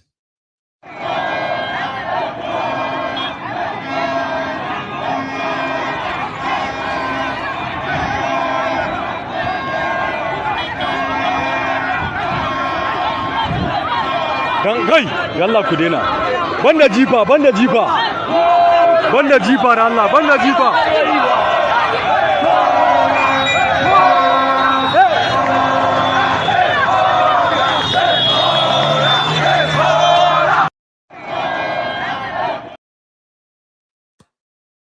Somebody said that the northern Nigeria are very much politically conscious, especially with the development in the Niger Republic and the neighboring countries right there, very, very close to them. So the politics or the development in these areas, right, has influenced a lot of political expressions or the expressions of the protesters in these last 10 days, like the Russian flag you saw, the Arewa anthem they put out there, as well as the Araba, freedom that some of them were asking. So Arewa Republic, their younger generation are pretty much interested, even though they are elites. We never want that to happen. So I just want to note, I want you to know that in these last 10 days, among other things that we have now come to really see, the hunger in northern Nigeria, especially among the children, the young people, is underreported. Now we know better.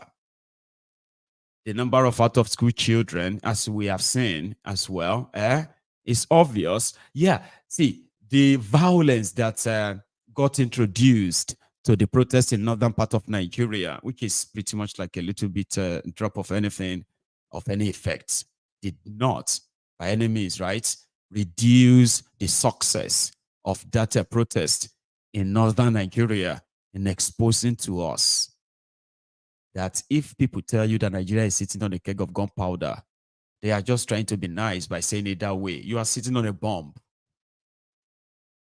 and it is going to explode from northern Nigeria eventually. Now, if their own explosion begins with Arewa, when you are already hearing Biafra, you are already hearing Yoruba Nation, and now you are going to start hearing about Arewa Republic, then it's just a matter of time before this whole contraption comes crashing.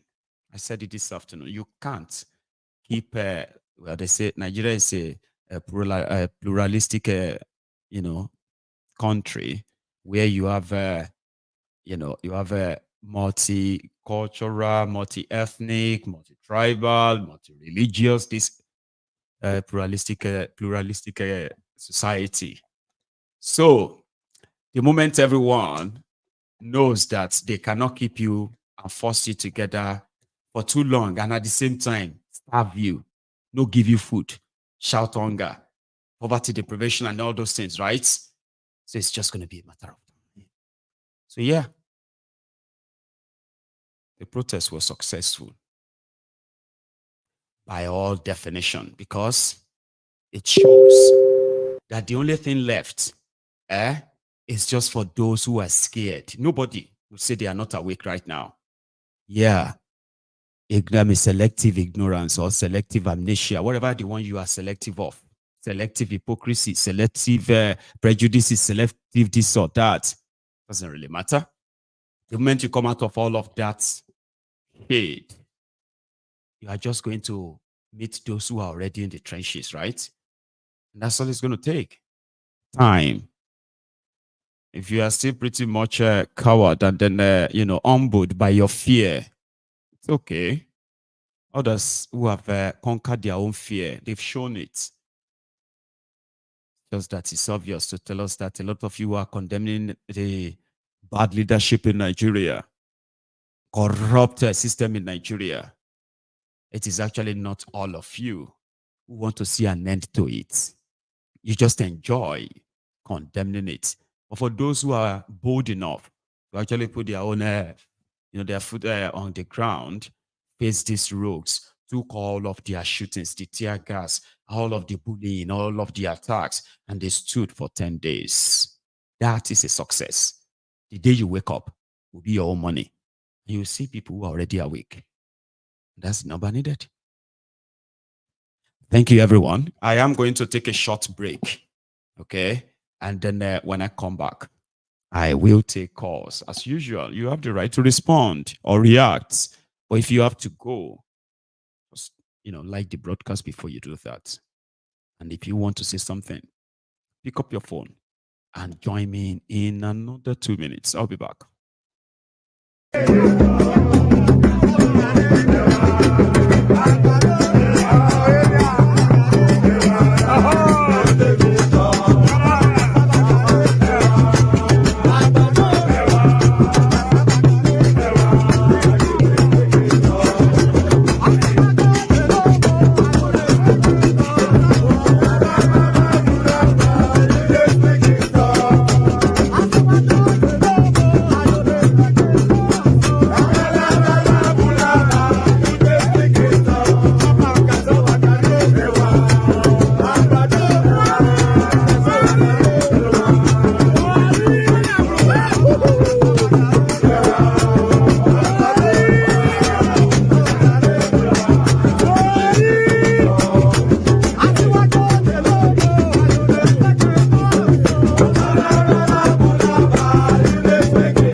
That's me back. Princess, now you are who be that, I saw somebody who said that boring with a long ring. It's a John. I know. If it becomes boring, the right thing to do is to what? Opt out. You know that. And if you feel like it is boring, I mean, if you're watching something that is boring, why are you seated there? Or maybe you've left. But if you type boring, and then you are still seated there, about any mental problem, if you can't get out, somebody can help you. Princess, I have a caller though. Hello there. Hey, Maiyegun General. Yes, sir. How are you? Good evening. I'm very well, thank you, sir. This is the first time I'm being the first caller, so I might just go and. Your name? No, I'm not a first-time caller. Okay. About the time I'm being the first caller. Okay. The first caller, yes. This is Anthony from Austin, Texas. Bless you, Anthony. You changed your profile, yes, sir. Profile picture. So you know what is going on. You know what season we are in, right? I know. I do. Okay. But here we Fantastic. are, though. Please. Yes, thank you very much. I'm going to be quick. the whole thing was a massive success. And anybody who wants to deceive himself that it was not a success should go there and get to the front line. Yes. And let's see what you're going to be able to do. You see, they say Rome is not built in a day. This is a wake-up call to all of them. We know that they will not listen. Of course, they didn't listen. But the time is coming. They can see the rubble is coming. The day the whole shit will hit the fan, they will just think that it was just like the other day. Usual. And I'm glad that they let them live with that illusion so that the surprise will be such that they will not be able to catch it. Okay? I'm so proud of everyone that was on the front line. I'm so glad the way that it was put out, your platform, other platforms, and all that. But the truth is that if any of them thinks that this is the end, then the person needs to have his or her head examined. And for the people in the diaspora that are saying what they want to say when they call into programs like this, let them know that that fight is not for only those that are there. The fight is for all of us. For those that travels, that still goes there, that same danger that this young Igbo guy, I think he's an Igbo guy, he was talking about what he witnessed between he's from the OG Road to Oka. It could happen to anybody. Look at that man who is like he's fidgeting, not just because he's almost about to die, but I'm sure that the trauma of what they are doing to his daughter in front of him. Probably if it's, God forbid, but if it was somebody like me, I would even be dead before they kill me. All right? So that is the thing. But the idea is this. Before, when this thing was about to start, Kenyan people were calling into the Twitter spaces that was being held. And they were making suggestions which our people ignored. But maybe now, this is the time to push it. We are talking about the man at the helm of the affairs. But everything they do has to come from even the people in the National Assembly, the ministers and all that. By the time there's fire on all the ass of all these people, each senator is being fired, each minister is being fired. They have no hiding place. To the extent that no matter the number of security operatives that they have, if each of them feels that their life is in danger or their property is in danger, there's no amount of security police that will be shared among all of them that there will still be enough to contain people that are going to be on the street when the next shege happens. So people should begin to think about it now that everybody should start calling your senator, calling the minister that is from your own state and telling them that it is no longer about this issue of street thing. We are picking you guys one by one. Go back to that house, make people-oriented legislation. And if you don't do it, before we storm even that place, we would have made sure that we're picking all of you one by one. And people are advised going forward, if you have the address of their properties or their house address and all that, just get them out so that people can give them real fire. And with that, I believe that by the time they feel very, very uncomfortable, they will go back now and begin to discuss about the welfare of the people in the house. Amen. And they will now begin to think of how to match up with the presidency so that they will get away from being the rubber stamp of the presidency and do what will be to the benefit of the people. Otherwise, nothing will change. I'll let you take other course. Thank you so much, Anthony. Right? You have a good evening, Baba. Thanks. And you too. Yes, sir. So that's Anthony, and I have another caller. Yeah. Hello.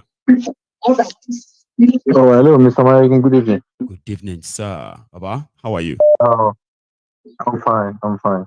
And is that Old Up? Is that you? Yes, me. That's Old Up from Leeds. Baba, how are you this evening? I'm fine. In fact, the other day I didn't know that it was. I don't know what came over me. I didn't know that it was like a video call.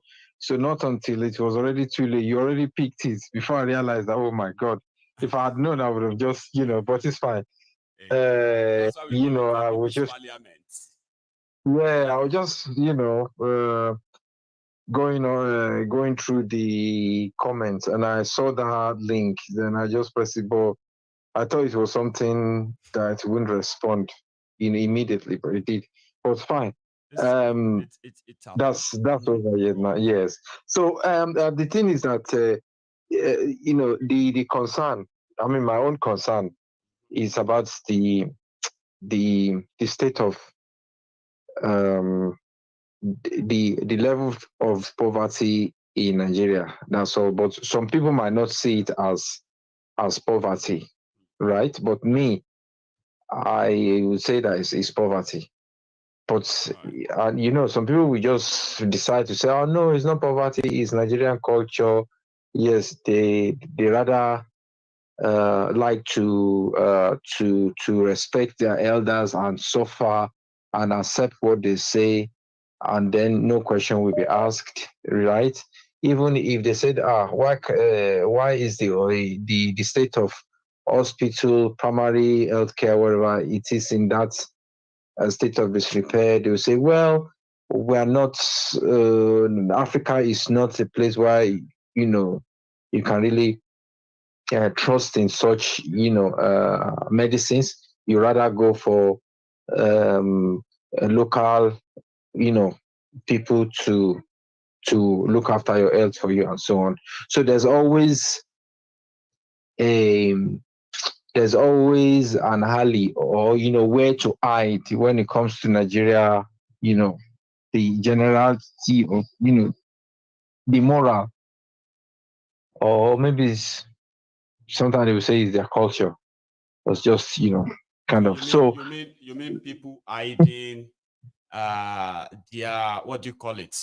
I mean, hiding behind culture. Behind do one thing or the other. Yeah, to do a lot of wrong things. For example, from taking responsibility as it should be, and they can hide behind this culture and say, "Well, that's how we do it here."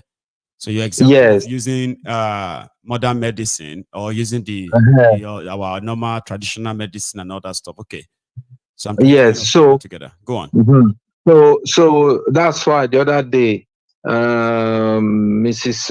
Remi Chinumbu said, "Oh, why can't people go and be planting tomato behind in their backyard or whatever?" So if something is not working, they will always find something to say, and then they will. You believe that the reason why we always have that is because people are poor, like it's poverty, while other people are saying no, it's just a culture of trying to escape responsibility. For example, as leadership, for example, right? When leaders are not taking responsibility and saying, "Oh, we are sorry, we can't give you." No, sorry, we are not sorry that we can't give you food, right? But why don't you just go and plant something to grow, to feed your family, instead of you waiting for us to give you food? And then others will say, "Oh, that's true. You see, it's a very good idea." So we are not saying it's not a good idea. Why is it coming from the people who are responsible for providing food in the first place? Why are they the ones advising you to say, "You know what? Yeah, we can provide you food. So what? Why can't you grow your own food?" Exactly. So they should have included it in their manifesto. At least use it as electioneering strategy. That okay, we are promoting self-sufficiency.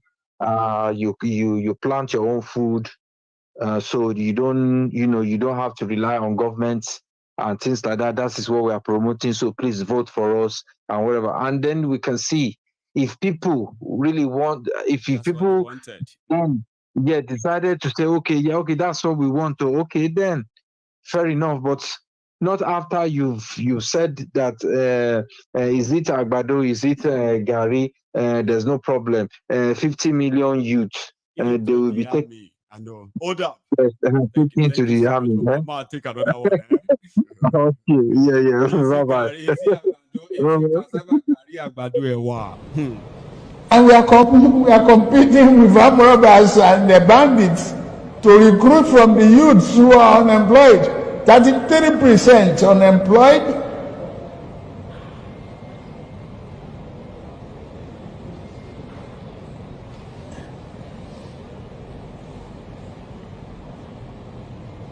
Recruit 50 million youths into the army and the take away from their recruitment source. What they will eat? Cassava, agbado, corn, and the morning. In the afternoon. Hello there. Hello, Agamayuku. How are you, sir? Good evening. I'm fine. Sir. I'm fine. So my name is Ralph. Ross. I'm calling from Raphael as in Ralph. Oh, Ralph. I'm sorry. Yeah. So yeah, it's going to be like a Raphael, right? How are you doing tonight, sir? Yeah. Please. I'm good. I'm calling from Dallas, Texas, in US. Yes. Yeah, I'm one of your ardent followers. In fact, you made me at times. I think, are you sure you're a Nigerian? Really? Because to get people like you that are so sincere, that are so straightforward, that they don't even care of attacking their own people, even when they know that their own people are doing wrong. It's difficult. So it's difficult, my brother. Thank you. God will bless you. God will bless you. Thanks a lot. I wish we can have at least 10 people like you that are online influencers that can be honest and say the truth like this. We'll go find this country. This our country. But unfortunately, everybody's following money, following nonsense, following tribalism. Yeah, my point is this. The protest achieved a lot. I believe. Yes. Let us not think the protest did not achieve a lot. The protest achieved a lot, especially in the north. Because for the first time, I listened to one elite in the north. He's saying that he's a Muslim. He's now complaining that they're going to regulate marriages. That Islam, yes, say you can marry more than one, but he didn't say you should not take care of them. He says it's a wrong teaching they have been getting, that you can marry because governor marry 4. You a poor man go and marry 4. Governor born 30. You a poor man go born 35. That's one of their problems.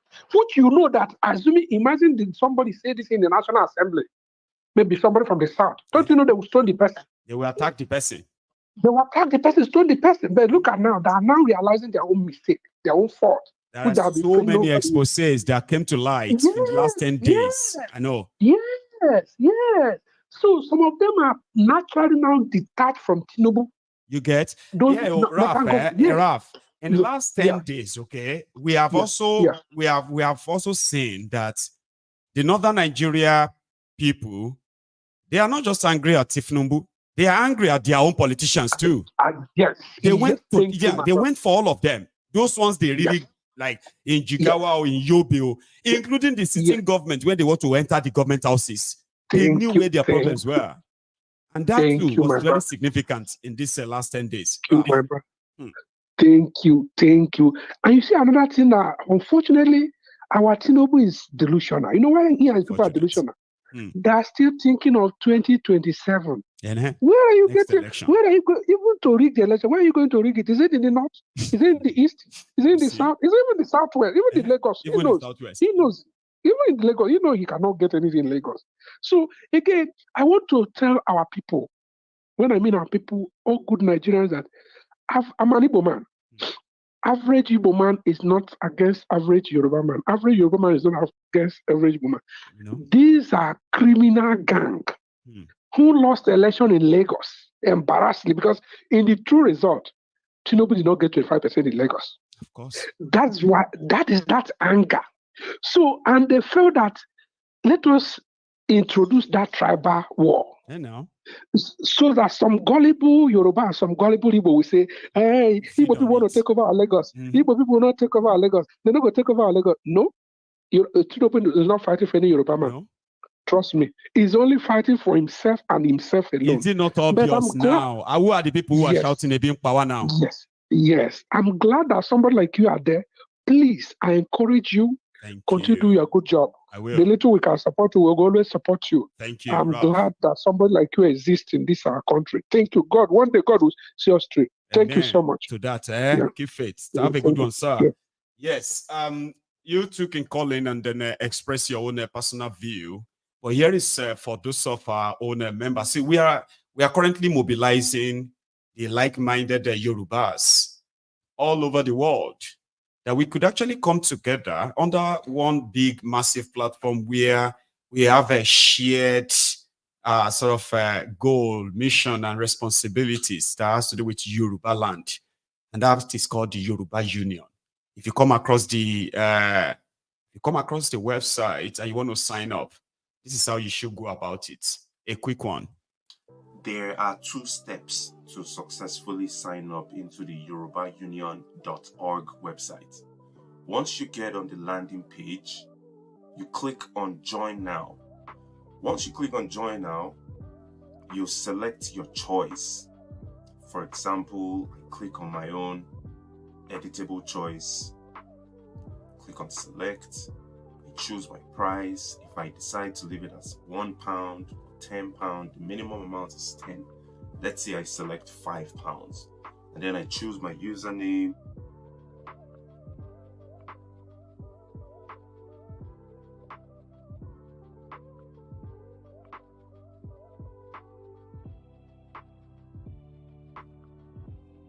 Once I click on Submit and check, I would receive 2 emails on my email. Now let's go to my email address.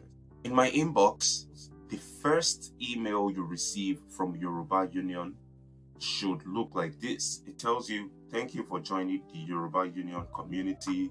You will receive an email shortly. Please follow the steps. Click on the bold text to verify your email. So after receiving this first email to confirm that your registration was successful, then you will receive a second email. So it's 2 emails back to back. So I'm going to go to the second email that was received, and this is the second email. It states here, important, you must follow this link to confirm your email address before your membership is fully activated. So you have to click on this link, whether you're doing it on your computer or your mobile device. Click on this link or copy the link and paste it in a new browser. That's the only way that your membership will be fully verified. Otherwise, what would happen is you would still have access to the website if you don't follow this link, but you wouldn't have access to many features on the website. It'll give you error messages like you are restricted. So I hope this really helps in registering, in logging you into the yorubaunion.org website. Thank you. Thank you. I have a caller. Sorry for keeping you waiting there. Hello, you there? Hello, my brother. How are you, ma'am? Lady Beatrice. Is that you, ma'am? Yeah, I've been trying for quite a while. Oh my. How are you? I thank God. When we see another day, we glorify God. Amen. Unfortunately, it's been a while. Yeah, it's quite a while. But I have tried and tried. I gave up. I said, maybe you have blocked me out. I don't know what's going on. I won't do that. I tried with phone direct. It's not working. So I'm calling you now with my WhatsApp. That's good. So it's good to have so you here. can at least see my picture. You can see I have my picture on my WhatsApp. You can see who is calling you. That, yeah.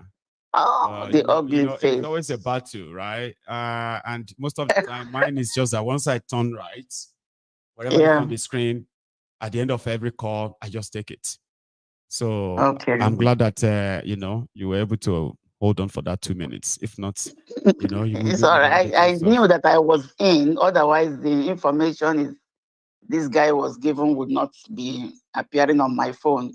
That's right. So I decided so much, to be patient. Yes. It's good to have you. I just want to encourage you, congratulate you, and tell you that what you are doing for the whole Nigeria, God can see. God is seeing it.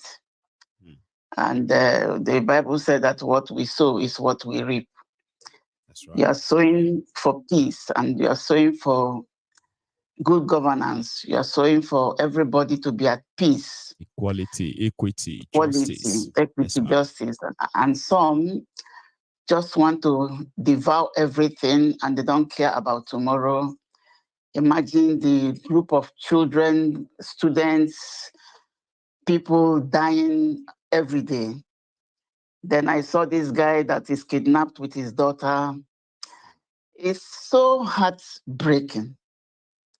And if these people think that because they are not the one directly involved, there's no problem.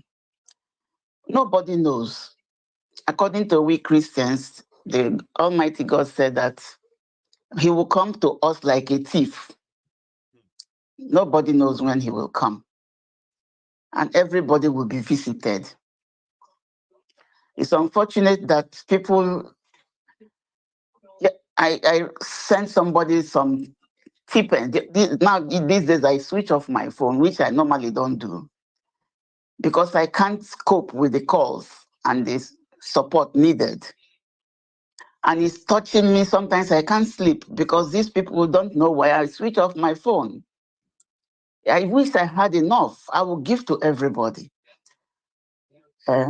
So if not God, I wouldn't be alive today to be talking to you. So every person, those wives of these evil people, should remember to speak. Their children should remember to speak and say, Daddy, this thing you are doing, you are not helping our future. You are not we cannot be, you can't live by hiding. In Nigeria of those days, you could mix up with children of the rich. Are you getting me?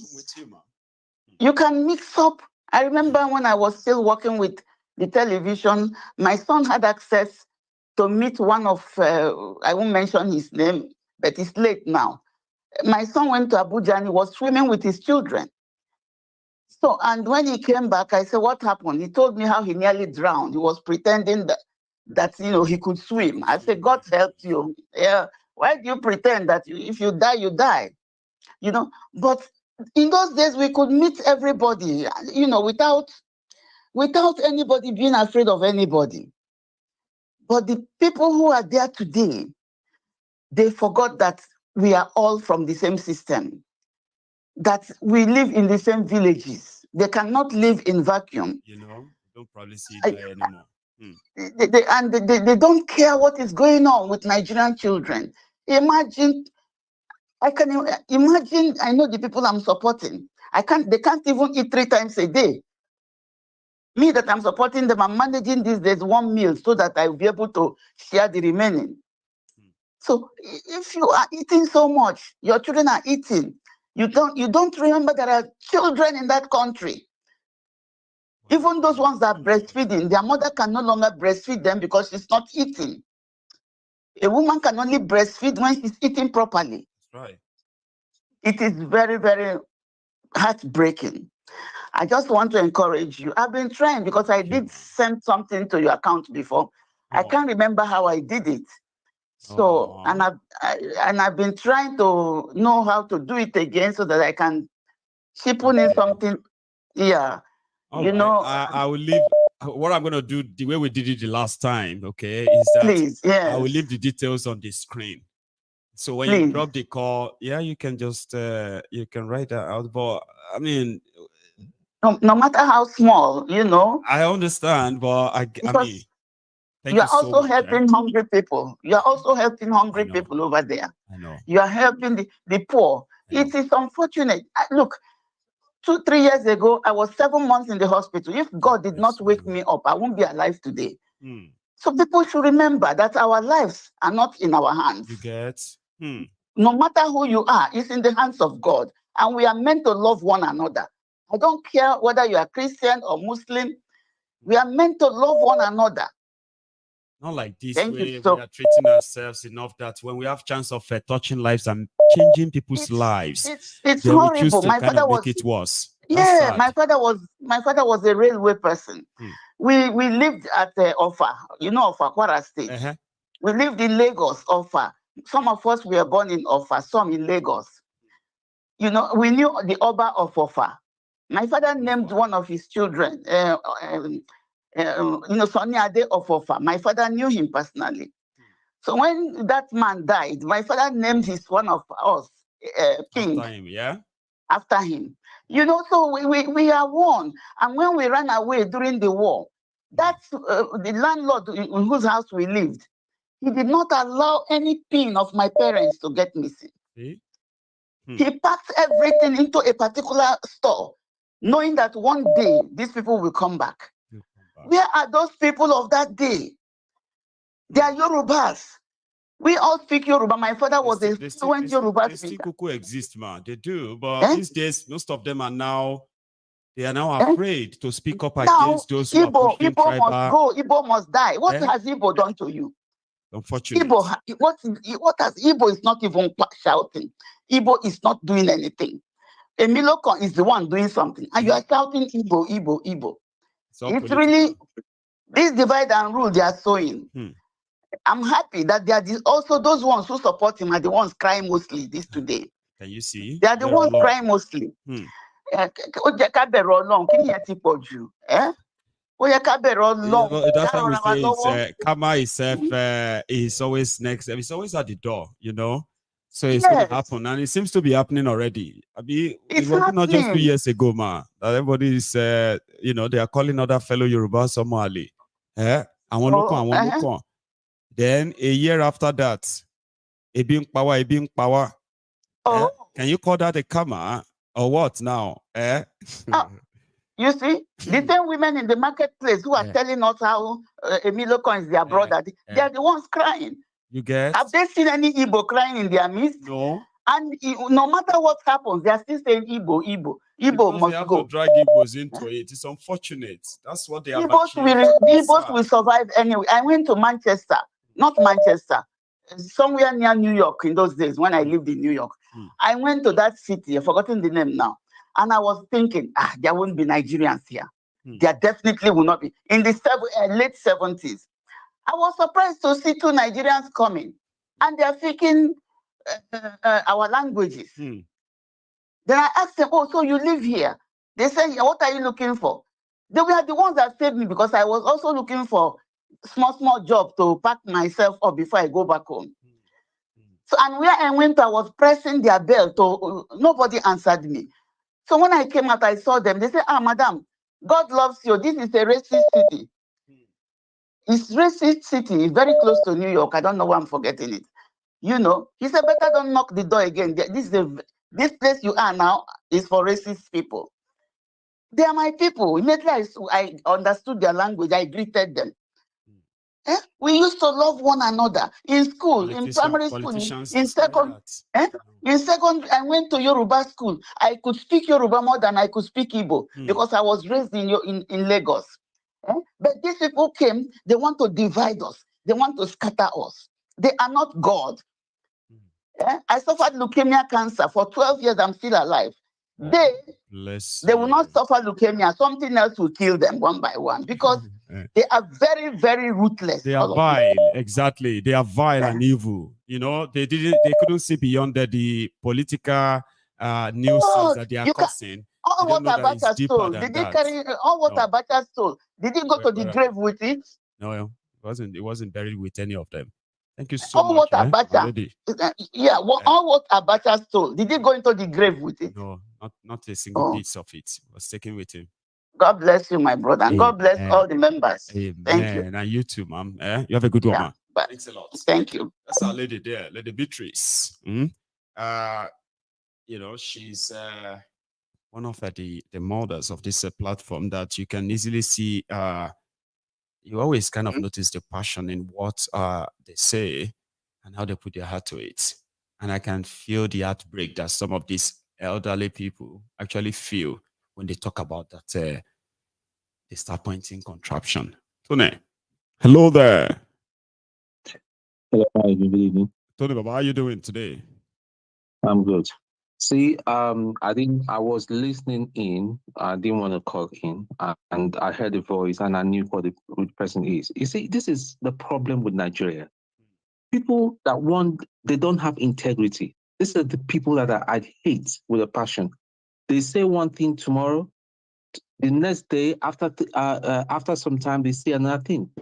Like, is it Ndume or something like that was criticizing Tinubu? Now he's gone to apologize to him. Now, this woman that I've just called, and if she says I'm lying, she should call back and challenge me. This is a woman that goes about 3 a.m. UK time to join one guy that is called One Man Went to Mow. This home, the coven of bigotry. Even there was a time she attacked me when I told her, listen, my God, you are an Igbo person, and you are very, very comfortable in the middle of the people that says all sort of bigotry. And she comes now and starts telling us as if preaching love. What love are you preaching, woman?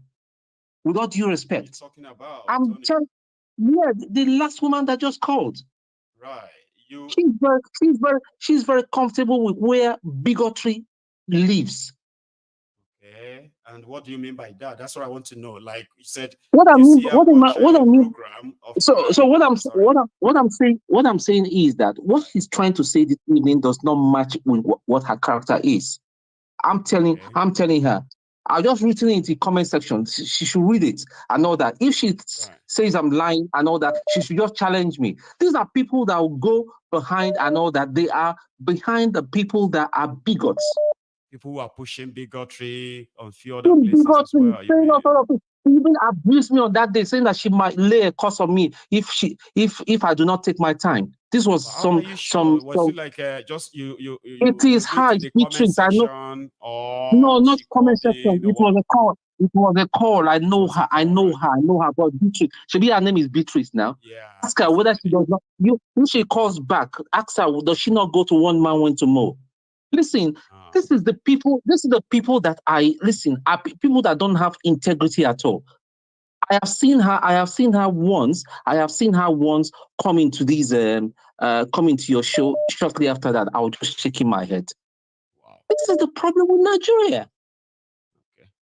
This is the problem with Nigeria. The right to reply. Okay, she's calling back in right now.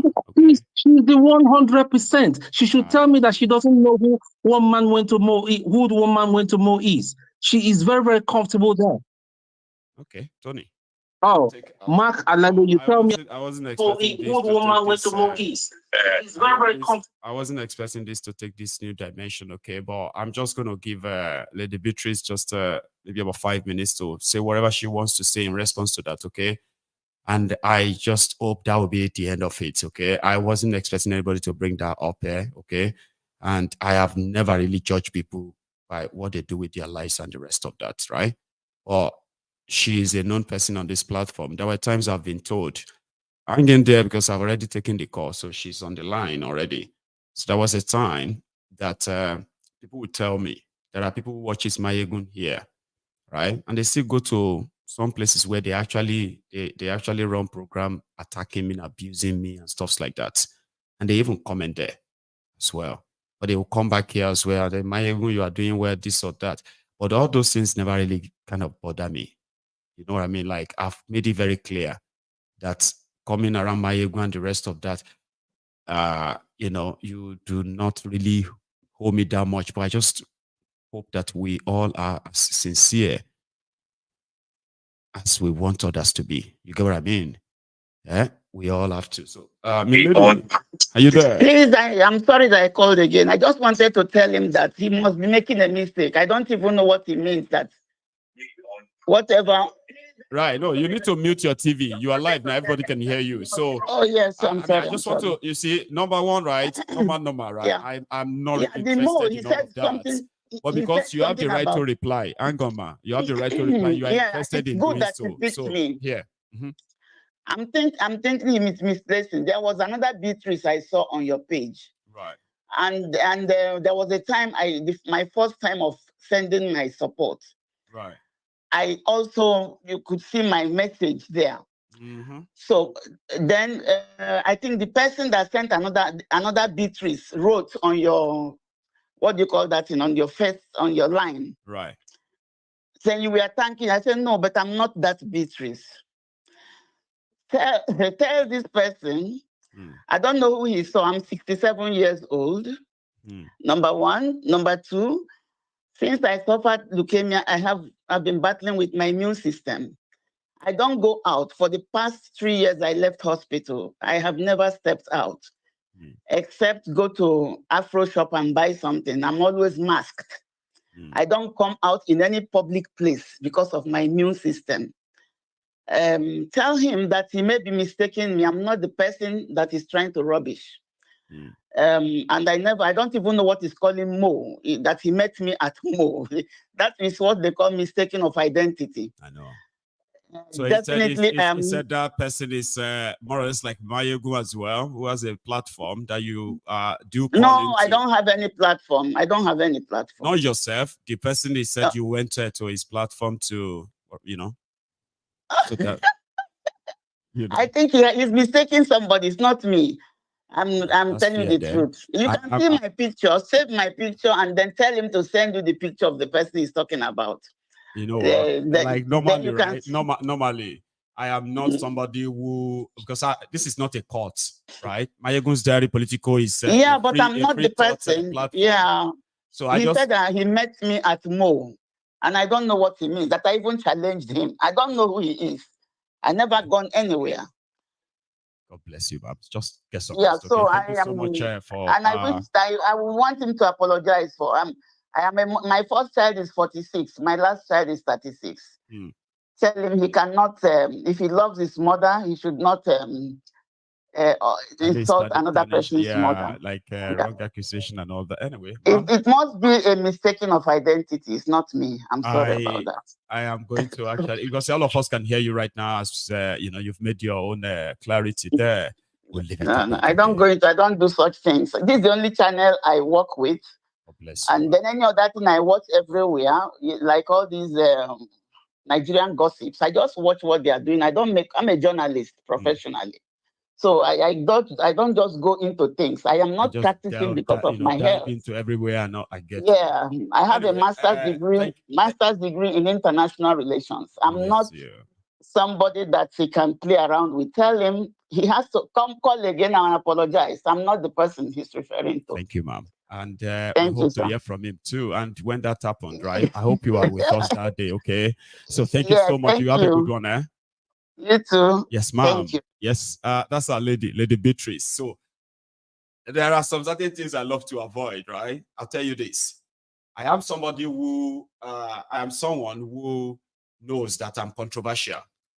But I am not controversial because I am looking for attention of anything at all. No. I'm controversial because I can speak on anything, right? And I can go as far as I feel. I am not somebody with any barrier. Don't go that far. You are going too far. I'm not that person. Sure, you get now. So that is why when I bring anything I want to share with people, I kind of share my own view, opinion, where I'm going to need to cost them, I cost them. Some of you watches me and be like, Maiyegun, you can still deliver your message without costing them. I know. I want to cost them. You get that kind of a thing, right? So I am that person that believes that you do not have to agree with me. Okay? And yes, I can disagree with you too. But the bottom line is that you can hear me, I can hear you. We have to hear ourselves. So that if I want to disagree with you, I can say, I disagree with you because of this. Not based on an assumption. So Maiyegun's Diary Political, when I say something and people want to make or talk about me or abuse me or anything, I don't go back and be like, good morning, everybody. I want to reply. No, I don't do that. So that is why I don't know how to settle score. I don't know how to settle rifts. Okay. So it is not my terrain. All right. It's not my terrain. And I hope none of you see if there's going to be any apologies, right? Tony, you are watching the YouTube. The lady said she's not the one. And I hope you kind of probably need to do some retrospection as well, okay? Like, don't be too that sure on this social media, right? A lot of us, are really, really good people outside this social media. But social media personalities to some people is like a different personality for them. And I'm saying this simply because, just always leave that room for, room to actually disagree with people and disagree with them in a way that you actually understand what you are disagreeing with. That I do that. I do throw my own tantrum too. I'm not saying people shouldn't too. But in this regard, talk to yourselves in the comments, okay? Please. Hello. Hey, Maiyegun. Hello, ma. How are you? How are you? Yeah, I'm well. I'm good. Yes, sir. Great. Thanks so much, Yes, sister. I mean, you meet me in the middle of trying to settle a score between the I know now the Templars. Templars. I don't even have a clue. It's not my like. I'm not so good at settling scores. It's okay. We are brothers and sisters, so we can fight. We get along again. You know. Thank you so much. Please. Yeah. So well, I just want to say I want to say 3 busas for those northern youths. You know, busa for you guys. I really love the way they came out en masse like that to let these politicians know that hey, you cannot continue to first day, ma'am. They were all leaving. Akpabio couldn't even go back to Abuja for 4 days until after taking the speech. Go on. But I didn't actually expect that kind of, reaction in the North. I didn't expect it at all. So that was a surprise for me in this protest. My thing is I wasn't really expecting this thing to actually achieve all those things that they listed. And my reason for that, I would say is 2. First, you said we're just going to have a peaceful protest for 10 days. The thing is, what does that mean? The people you are dealing with, they're not going to listen to you. They're not going to give this thing up without a struggle. They won't give it up peacefully. Yeah. The earlier you understand that fact, the better. If you just want to come out, the government themselves said they were just so stupid. They should just have left them to do their protest. Yeah, if you knew that you don't know that. If they knew then that it wasn't really going to be effective in a way, right? Why do you have to move all these things to kill people? Yeah, they should just have let them do their protest in the 10 days and go in, and you still ignore them like you ignore them, because now you didn't get anything. I don't see anything in the list that the government gave them back. None. They didn't touch anything. Nothing. And now you call it off. First, how can you say it's going to be for 10 days? That's my thing. You said it's going to be for 10 days. And at the same time, now we say Igbos don't participate in it. I know. It's already defeated. And now they were like a bully to not participating because, what's the point? But then, why they will still be blamed? They are still being blamed right now. Exactly. It doesn't matter, So it's damn if you do, damn if you don't. So why don't you just do, because the optics that you created is working against the South, because the people that I called, right, about this protest, one of the things that they're telling me is, now we will go out and they want us to go and destroy our own thing, property, while they are not doing anything on their side. You understand? So the propaganda worked on some of them now, no doubt. Yeah, it did. It worked on a lot of them, Maiyegun. A lot, and a lot of people that are not, that don't have access to internet. Stuff, right? See, all this Oro stuff, and everything. There were actually those that believed it, not because of the Oro, but because there were actually physical threats against people in those communities, like physical, to tell them that they burn you well. But at least if the instruction was like Igbos in the West, please don't participate. I know. But what about your state? Are you telling me there is no hunger in Igbo land? There is. Well, there's no hunger. Now every Igbo man be rich man. No. They have teachers, they have civil servants that are suffering as well. We'll make it look like, the Igbos are doing well. No, it's not true. Well, majority of the Igbos are not doing well in their states because the hunger is there as well. So why would you sit back? So you created this narrative for these politicians to use to keep those in the West in, because they use that narrative, Maiyegun. They use it. So that's why you see that when this thing started in the West, the first few days, the people came out in Lagos, but after that, everybody starts dwindling down. Because they're telling them that, okay, you people are, you're agitating, and then they want you to destroy your own society. Why they did you see them do anything? They didn't come out. Now they come out. So the people too will be like, that's true, it would dampen that spirit of, if everybody had, gone out, it would have been a different this thing. I got you, but you know something as well, right? I don't want us to miss all the factors that eventually made that happen. Yeah, people are already divided. I know that. Right? I understand that, Maiyegun. I know that. Yeah. But the fact that nothing was done in Igbo land, that's what I'm saying. Yeah, it's not to do with that. You don't get it, right? What I'm saying is that, see, sister, what I'm saying is that you've made that very valid point because it's one of the factors, okay? There was no unity of purpose. Great.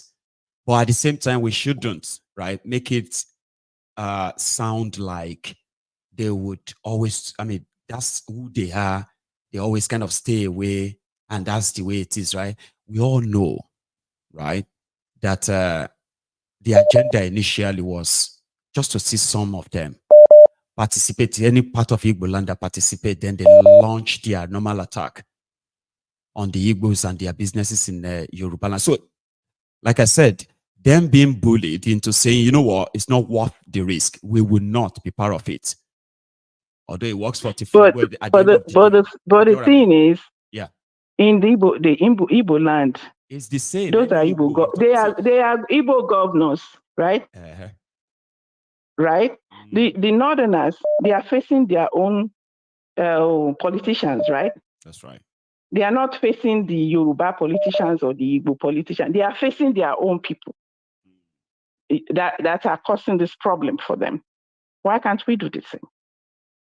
Why can't we do the same? It's not only just the federal. We're just talking about Tinubu and Chetima and all that.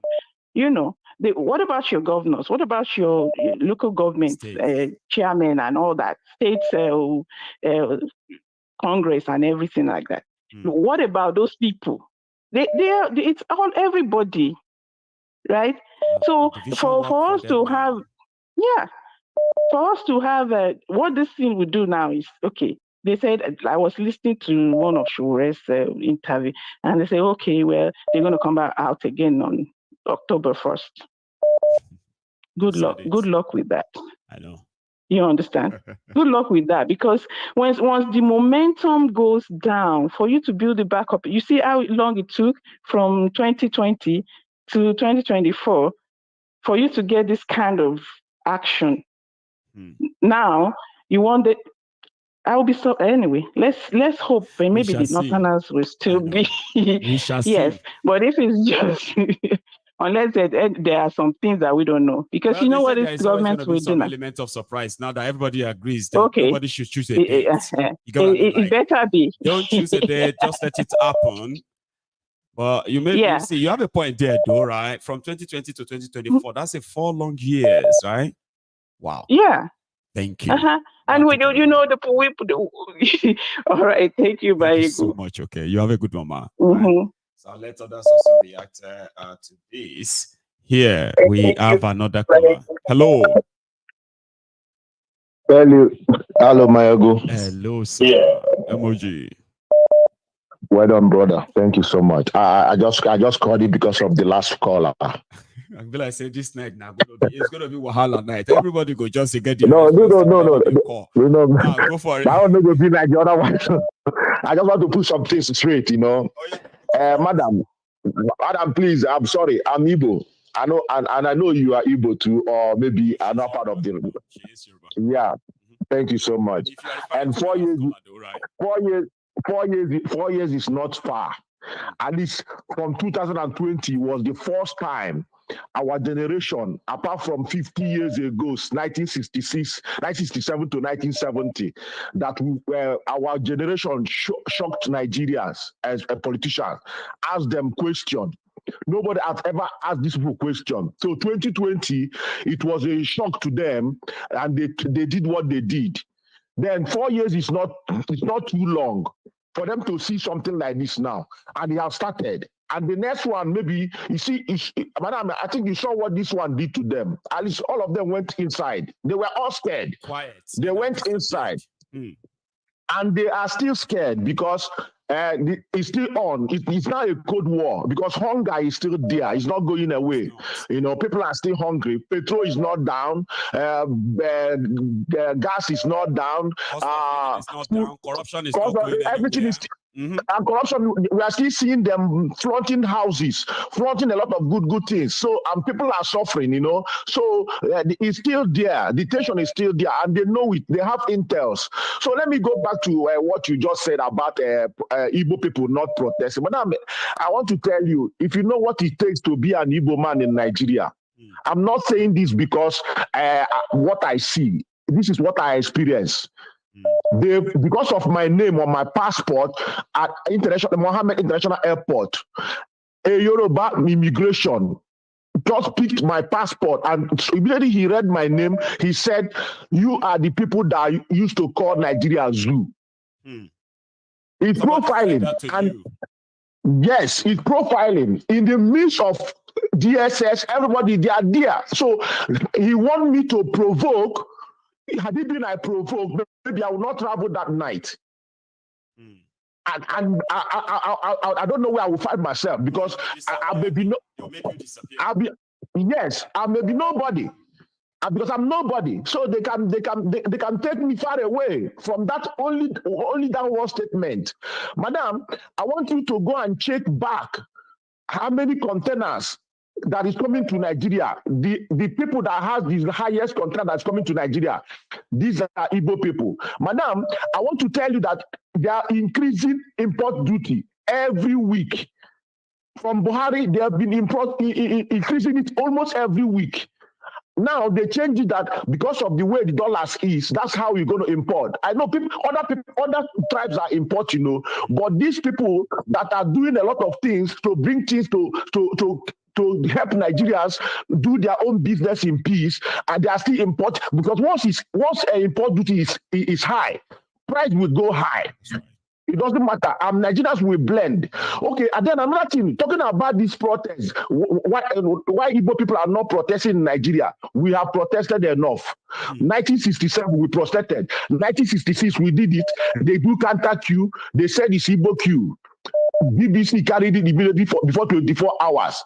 The initiator of the queue was a Yoruba man. But Nzog cannot go out of the protest because he cannot get arms without getting Nzog involved. That's how he got involved there.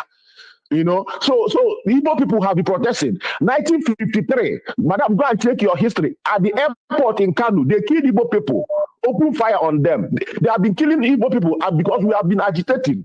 Ojukwu went to Aburi. That was agitation. Ojukwu went to Aburi. It was agitation. And Agironsi stopped the queue. Agironsi bring everybody together. That was agitation to make Nigeria work. At the end of the day, they killed Agironsi. Agironsi death is what T.Y. Danjuma is enjoying today. That's Agironsi. The last call at T.Y. Danjuma got was, can you do it? Till today, they never said who made that call. Buhari was the one that serviced his Land Rover that took him from Lagos to Ibadan. You know, so Igbo people have been agitating. Let me tell you, how many crocodile dance, how many military operations have they launched from Igbo land? Masob, they killed in Amuro, they killed almost two full load of 608 people. That is agitation for Igbo people, just for Nigeria to be good, to have a fair place to do. See, madam, we know how to handle our people. If nothing has now, I thank God, nothing has this their turn to agitate because they never agitated before. Even I was surprised, people are agitating in the West. We don't need to agitate from the West, even South and East. The Southerners, we don't need to agitate. Let them agitate because they've ruled Nigeria for 48 years, and they are nothing to show, and their people are still struggling. Look at us now. When you go to Facebook, the Southerners are helping people. They don't care where you come from. They don't care where you're coming from. Even the Yorubas, the Igbos, they are helping people. Have you ever seen a Northern doing giveaway on a Facebook? The only giveaway they give is bandits giving giveaway. So let them agitate, let them hold their people responsible, and let their people put on their education, because we have been reading, few of them are going to school. So that millions of bandits, that millions of out of school children they produced years ago, they are using as numbers to win the election, to get into power. Like that's why Tinubu told them, I've been helping people to get to the president. Me too, I want to be president, because this is the pattern they showed him.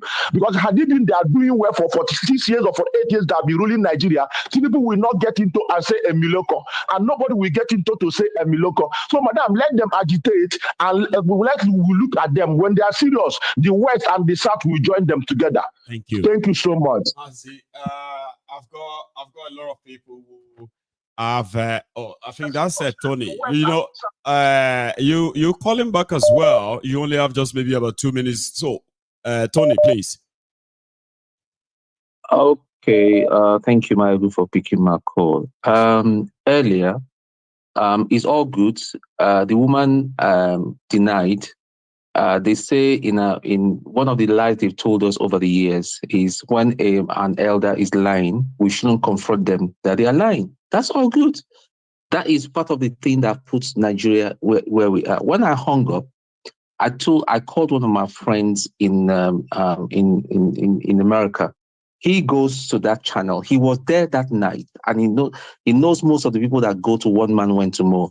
I said, Maiyegun, there's somebody that just called in on Maiyegun now. Please, can you just wind up till about 20 minutes? I was there. I was listening to me. He said, this is Beatrice now. Maiyegun, you have known me for is that I'm a man of integrity. I'm not a small boy. How dare I mention my mother? Tell her my mother was a professor in Nigeria. My dad too was an accomplished professional in Nigeria. So what's she talking about? Does she think that she's talking to a small boy either? I nearly took a bullet. I nearly laid down my life for the Nigerian army. What's she talking about? So if you go there and you don't go there, and she's denying that she never, it's all good, fine. All I'm trying to say is that the problem we have in Nigeria is that people lie. People don't have integrity. So what she's coming to show that she is on your channel, I'm just calling her out again. And I have no apologies. And all you idiots in the comment section that is saying Tony should apologize, you don't know me either. I know that. I'm not a coward. You don't know me either. You go for a long time. I don't know. I mean, sorry if you're sick. I know that. May God heal you. But you cannot come and be showing us that you've always been on this side and all that, whilst you go to a channel that talked about bigotry. And that day, if you remember, let me tell her, she's listening. I told you that you're from Ebonyi State, that you support Dave Umahi.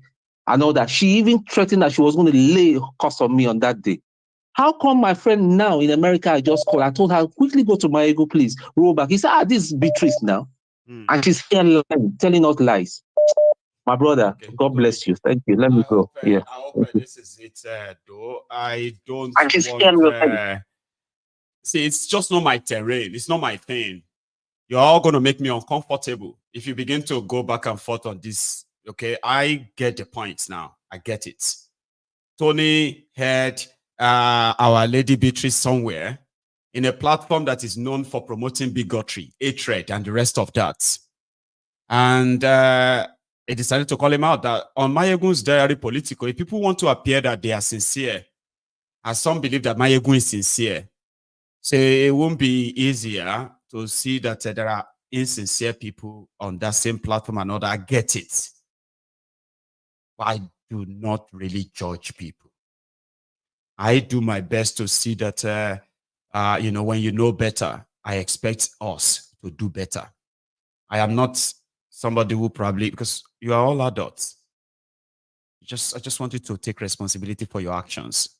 Let's take responsibility for our actions. That's it. But if we choose not to, same. Please, I'm not good at resolving back and forth. I'm really going to become uncomfortable. So let's set to any comment section, okay? Columbine barrier. And yes, thank you for thank you to both of you so far. Here, I have another caller. Hello. Yeah, Mr. Maiyegun, good evening, sir. Good evening. How are you, sir? Maiyegun, I'm fine. Maiyegun, you're blessed already, so I will say remain blessed. Amen. You know? And you too, man. Thank you.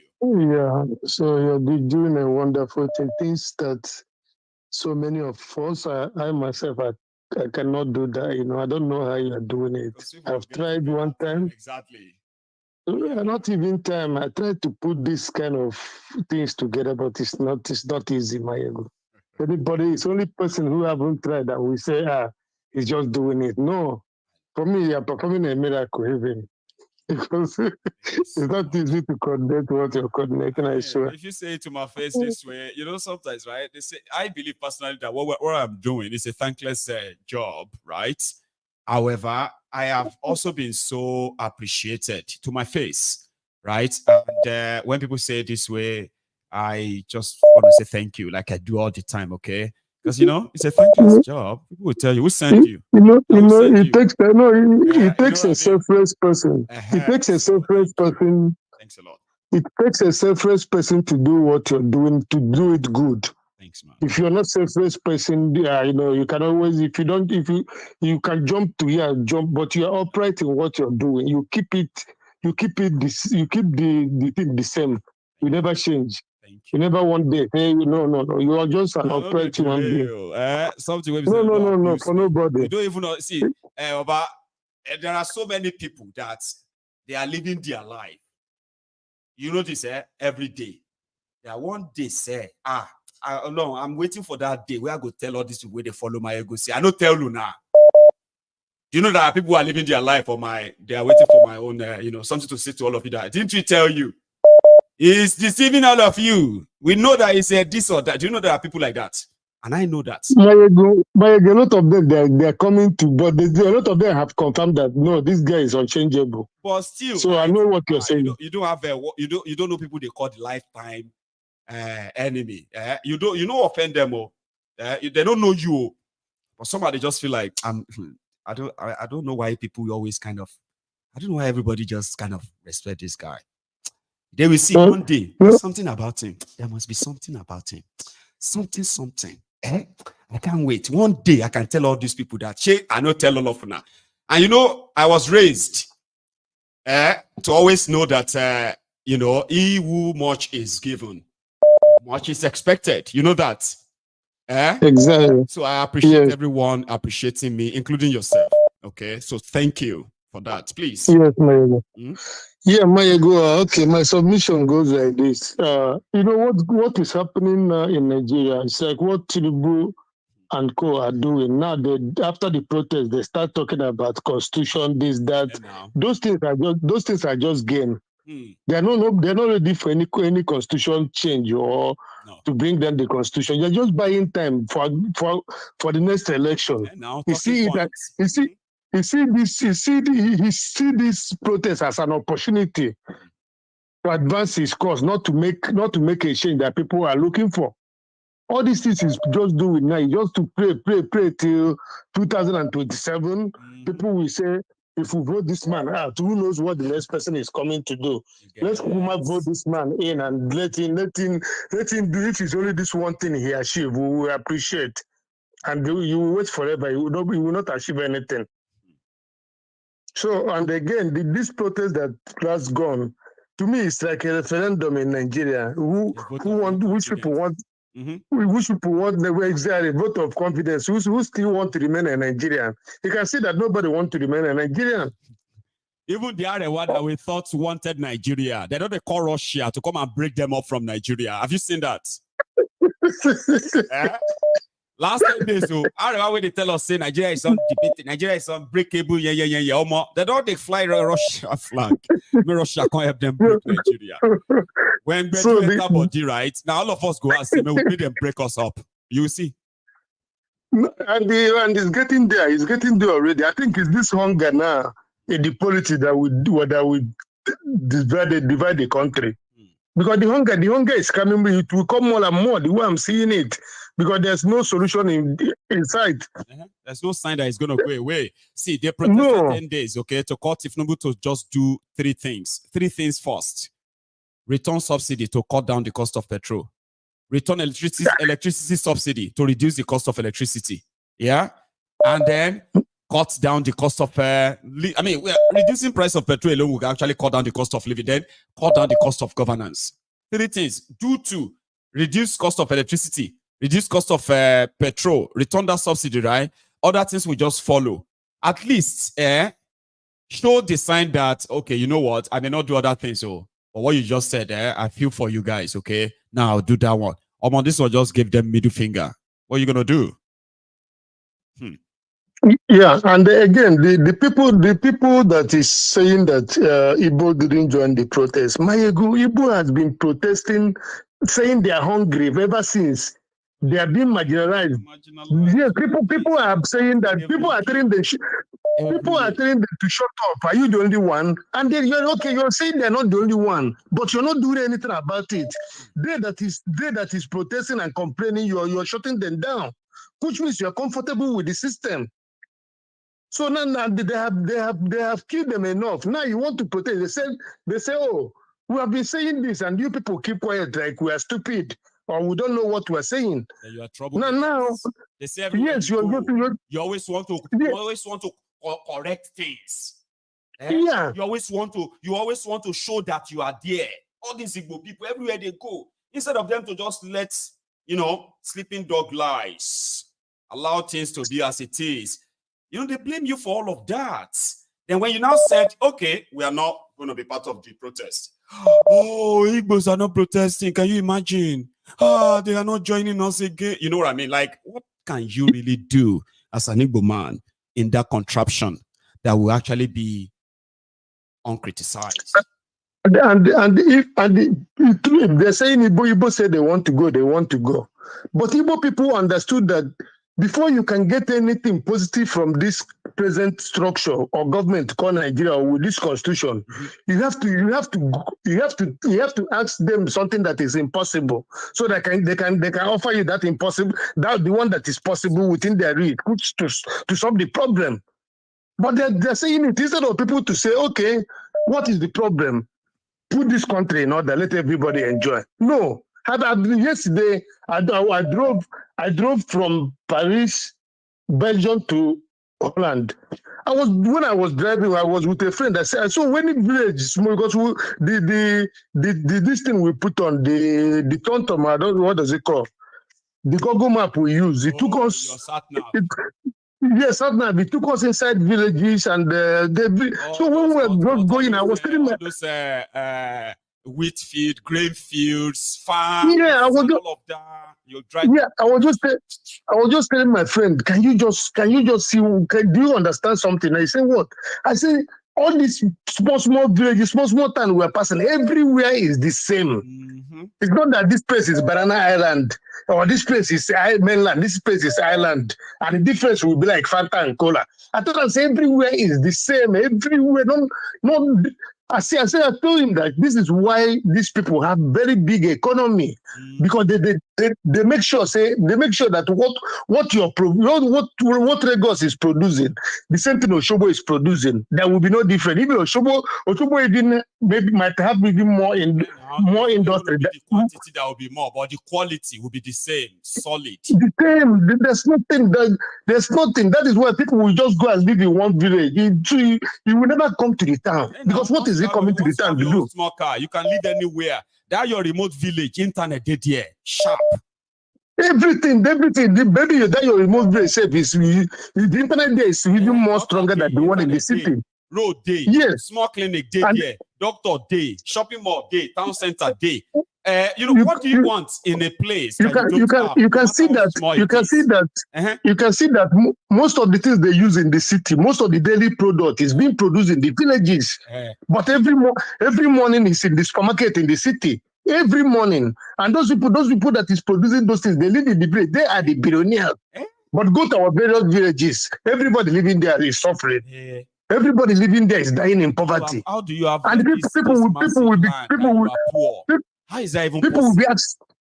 Imagine, and we have this vast of land everywhere, undeveloped, nothing is going on there. And people will be boasting that, have you come to Lagos? A person that is in Lagos I will be asking you, have you come to Banana Island? Yeah. They will be telling you the difference between mainland and Banana Island. And in the Western world, you can never see such thing. Why will you be boasting for nothing? You're boasting for nothing. Basically, you're just boasting for nothing. Even in one city, you're still making a difference. Are you not ashamed? Nigerians are tired of this type of lifestyle.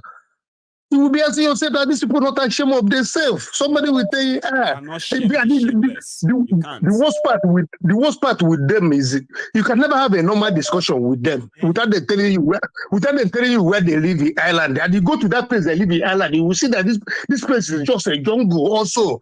You can never have a normal discussion before with a Nigerian. If he don't tell you his education qualification, he will tell you the area he lives, the type of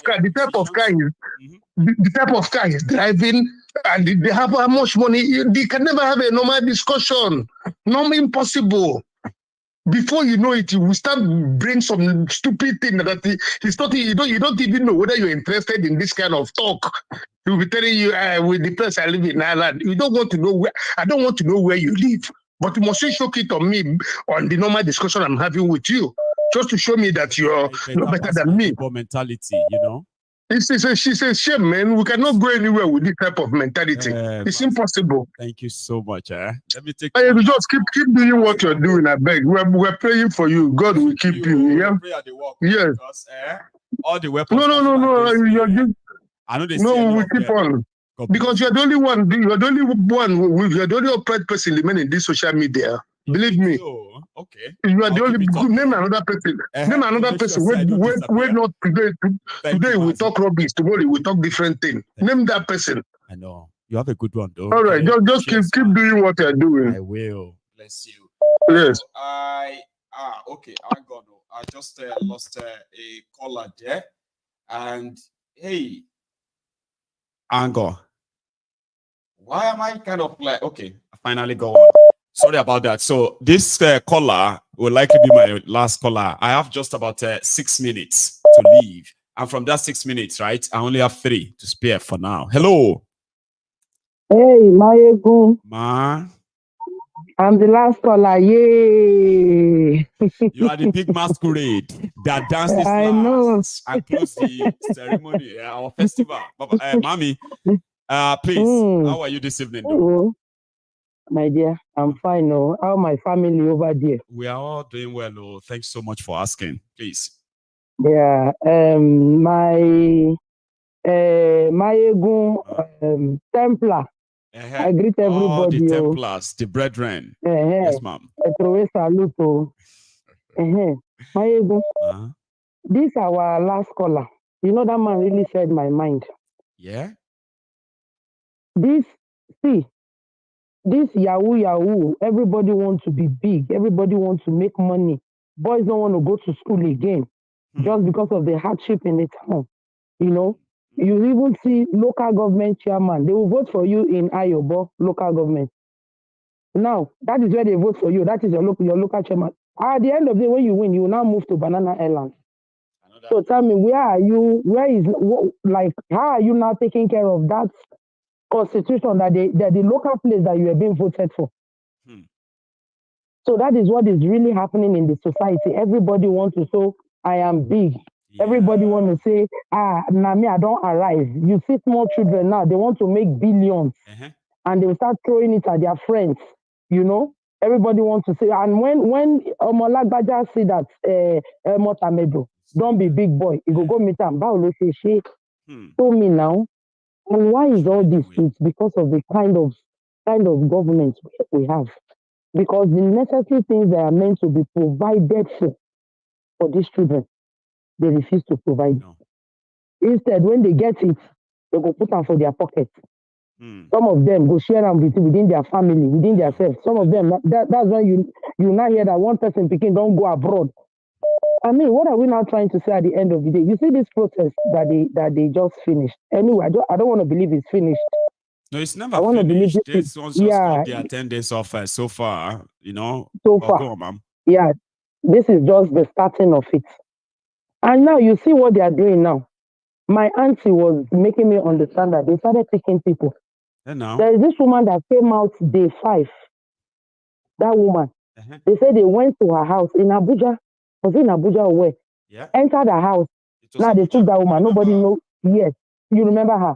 Nobody knows where she is now. Why? Because she came out to speak the truth. There's another lady again that they picked. Now we don't know where they took that girl to. So this is it. So which means they are waiting for people. I've heard that too. Yeah. So are they not waiting for people? Are they waiting for people to relax and they start picking people for speaking the truth? Is that a way to cover people's mouths? Or a way to tell them you don't have mouth to say anything? Close your mouth. I mean, like, why are they picking people? People are shouting that they are hungry. People are there. Now, this man that you just showed us now, that he said they kidnapped him and the daughter. Did they not see that one now to go and look for where that man and the daughter is? They won't find them. See, that video was posted by the bandits on TikTok. Mommy, they have TikToks. Bandit, they do free giveaway on TikTok. See, Nigeria is not real, man. Did you remember, even before the protest, there was a guy that was on TikTok that said, make we go burn all their police station and all that. 2 days later. You remember they catch that guy? Okay, good. Now, bandits came out to announce that this is what they want to do. Right? That they should bring their whatever account number. They want to give them money, right? Yes, ma'am. They didn't look for that bandit. Oh, this one and the daughter. My fear now is that daughter. Only God knows what they would have done to that girl. No, he said I'm imagining that kind of emotional. They are already molesting his daughter. He said it. He said all this. They are doing ungodly things to my daughter. Please help us. And these people are there. They will not go outside to go and look for this. No. For these people that are now they are looking for sponsors of protest. They say we are. You know, say, you don't even know. Maybe your name is under the watch list. You know, they say if we come to Nigeria now from airport to Kuje, imagine that's what their customs just said. You people do not look for the sponsors of the Boko Haram or the terrorists. No. People killing people. You are right, oh. I just found the video of that woman. Just because you mentioned that, right? I am going to share that with everyone. I believe it's just going to remind us which woman we are actually talking about. It was that woman that showed face in Abuja that she was so surprised that they paid people for 5,000 naira to come and say they are not hungry. And then as she was saying that, like she was surprised that they pay people. Then the person paid, just came on. Come and say, I am the one. They paid us to come here to come. I'll share that. Yes. It's unfortunate. They carry that woman. They said they've arrested her. Look at what people are going through. It's unfortunate. Sometimes I tell my mommy, imagine we are not here in America. What will happen to our siblings back home? See, all my younger ones graduate. All of them have to go and learn handwork. As I'm talking to you now, everybody just have to, at least they need to put something on their table. That is it. And that's what they've been using. So why didn't we have just gone to learn trade or learn skills instead of going to school and spending that amount of money? Our parents actually spent. You send somebody to university. After they graduated, you said they should go and learn tailor. Why didn't they just go learn tailor before? The one where they pay me fast, they say, those days our mother, my mother, do you know how many times my mama carry wrapper, go Aswani market. Because they thought they were investing in us. They were investing in our education so that one day you can buy all those things back for them. Imagine that I know the America to take care of that woman. We can't give our mama anything. Imagine. After all, I'm not here to take care of her. What would have become of her? It would have been a different story. It would have been. God bless you, Mama. God will bless you. Please continue doing your good work. I will. Jọba mi sọ fún Mama Beatrice kan jẹ́ bùrẹ́ o àti Tony. They should please jẹ́ bùrẹ́ o. Àwọn tẹ́lẹ̀ kọ́jọ́ kan calm down. Èyí táwọn wá kọ́ lélẹ̀ ní ti o. Àtẹni tó lọ síbi tó ń ṣe bígọ́tì. Àtẹni tó wà lọ́dọ̀ Maiyegun. Ìyẹn kan la fẹ́ mọ̀ ní o. We are telling people, we said, see, Titi wa ni pé see, I know people here who know Maiyegun very well. They still watch this platform, but they are strong supporter of Tifnumbu. They still call me to say, Maiyegun, well done. You are doing a great job. I am not interested in what you really do out there. I really hope that what we discuss here impact on our lives, that we become better person, because that's the only way. Whatever we want change will change. Nobody will do it. But I do not have any power to see how you live your life outside this place. I know, and it's really impacting. I tell you the truth. Yes, it's really, really impacting. So I've seen people that will say they become better people.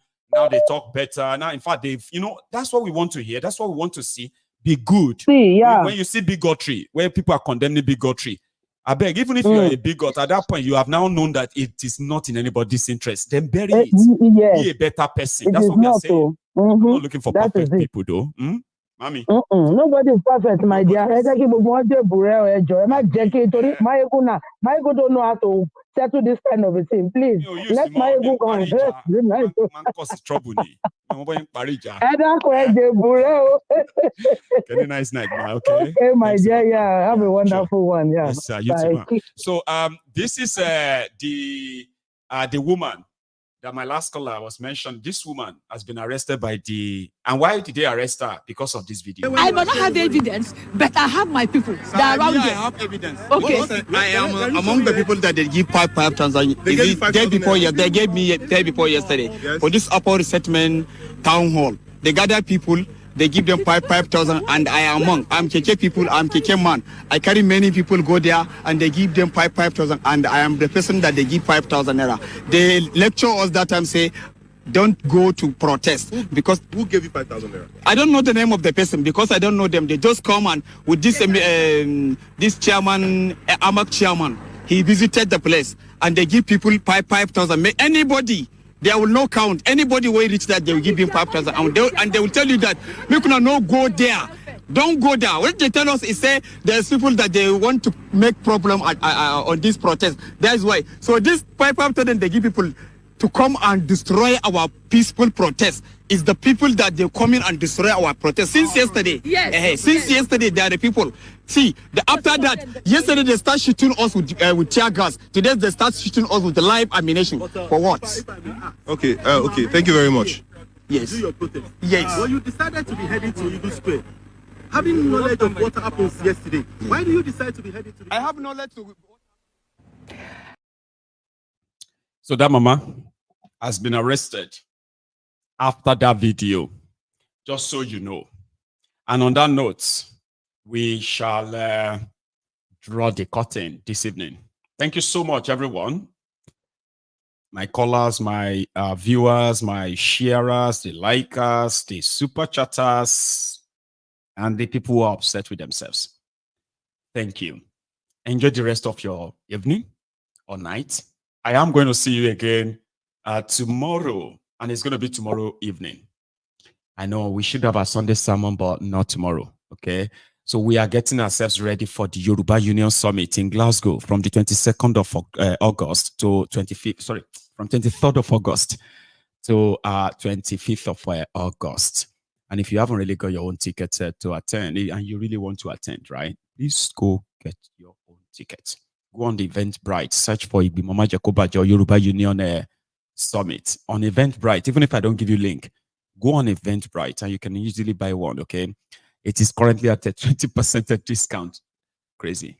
So I'll see you tomorrow. Enjoy the rest of the night. Good night.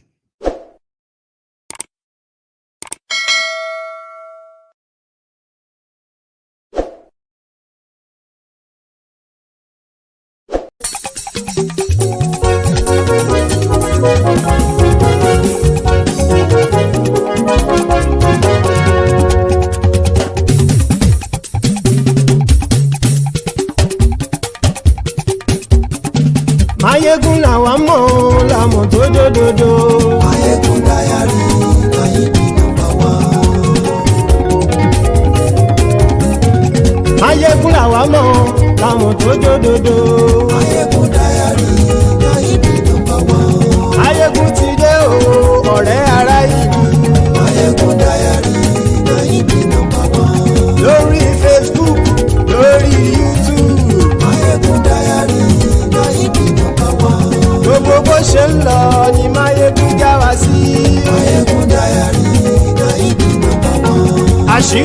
pẹ̀lú kì í bò níbẹ̀ o.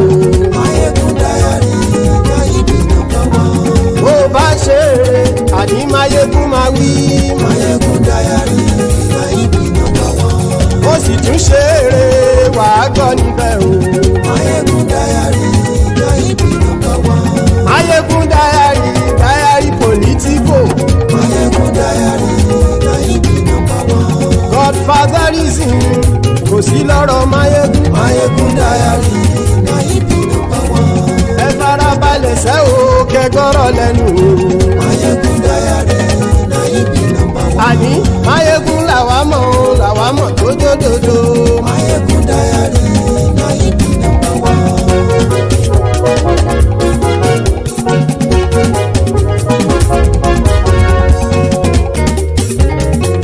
Àní ẹ̀sùn ràkì. Maiyegun ti dé.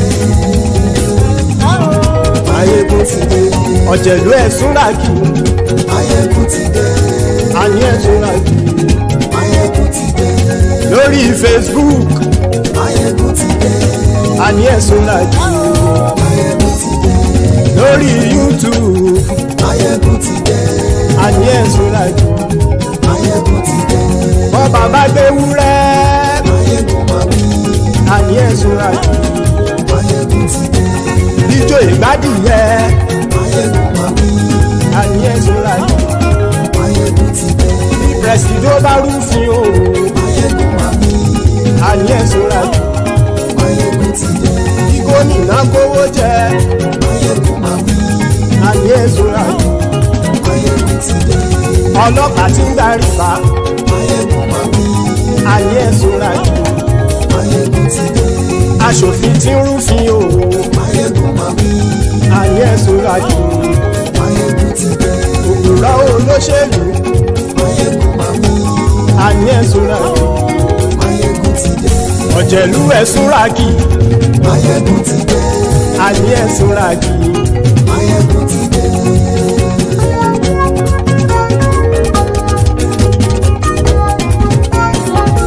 Maiyegun ti dé. Gbogbo ọ̀jẹ̀lú ẹ̀sùn ràkì.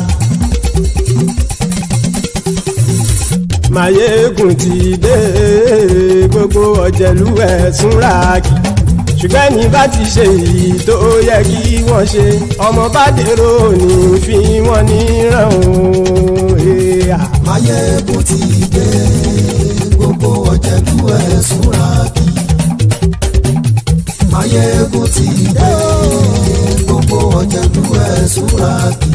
Ṣùgbọ́n ní bá ti ṣe èyí tó yẹ kí wọ́n ṣe, ọmọ bá dèrò ní fi wọ́n níran. Wọ́n fowó bẹ́ẹ̀ o. Maiyegun ó sọ pé wọ́n ò bẹ́ẹ̀. Wọ́n fowó bẹ́ẹ̀. Maiyegun ó sọ pé wọ́n ò bẹ́ẹ̀.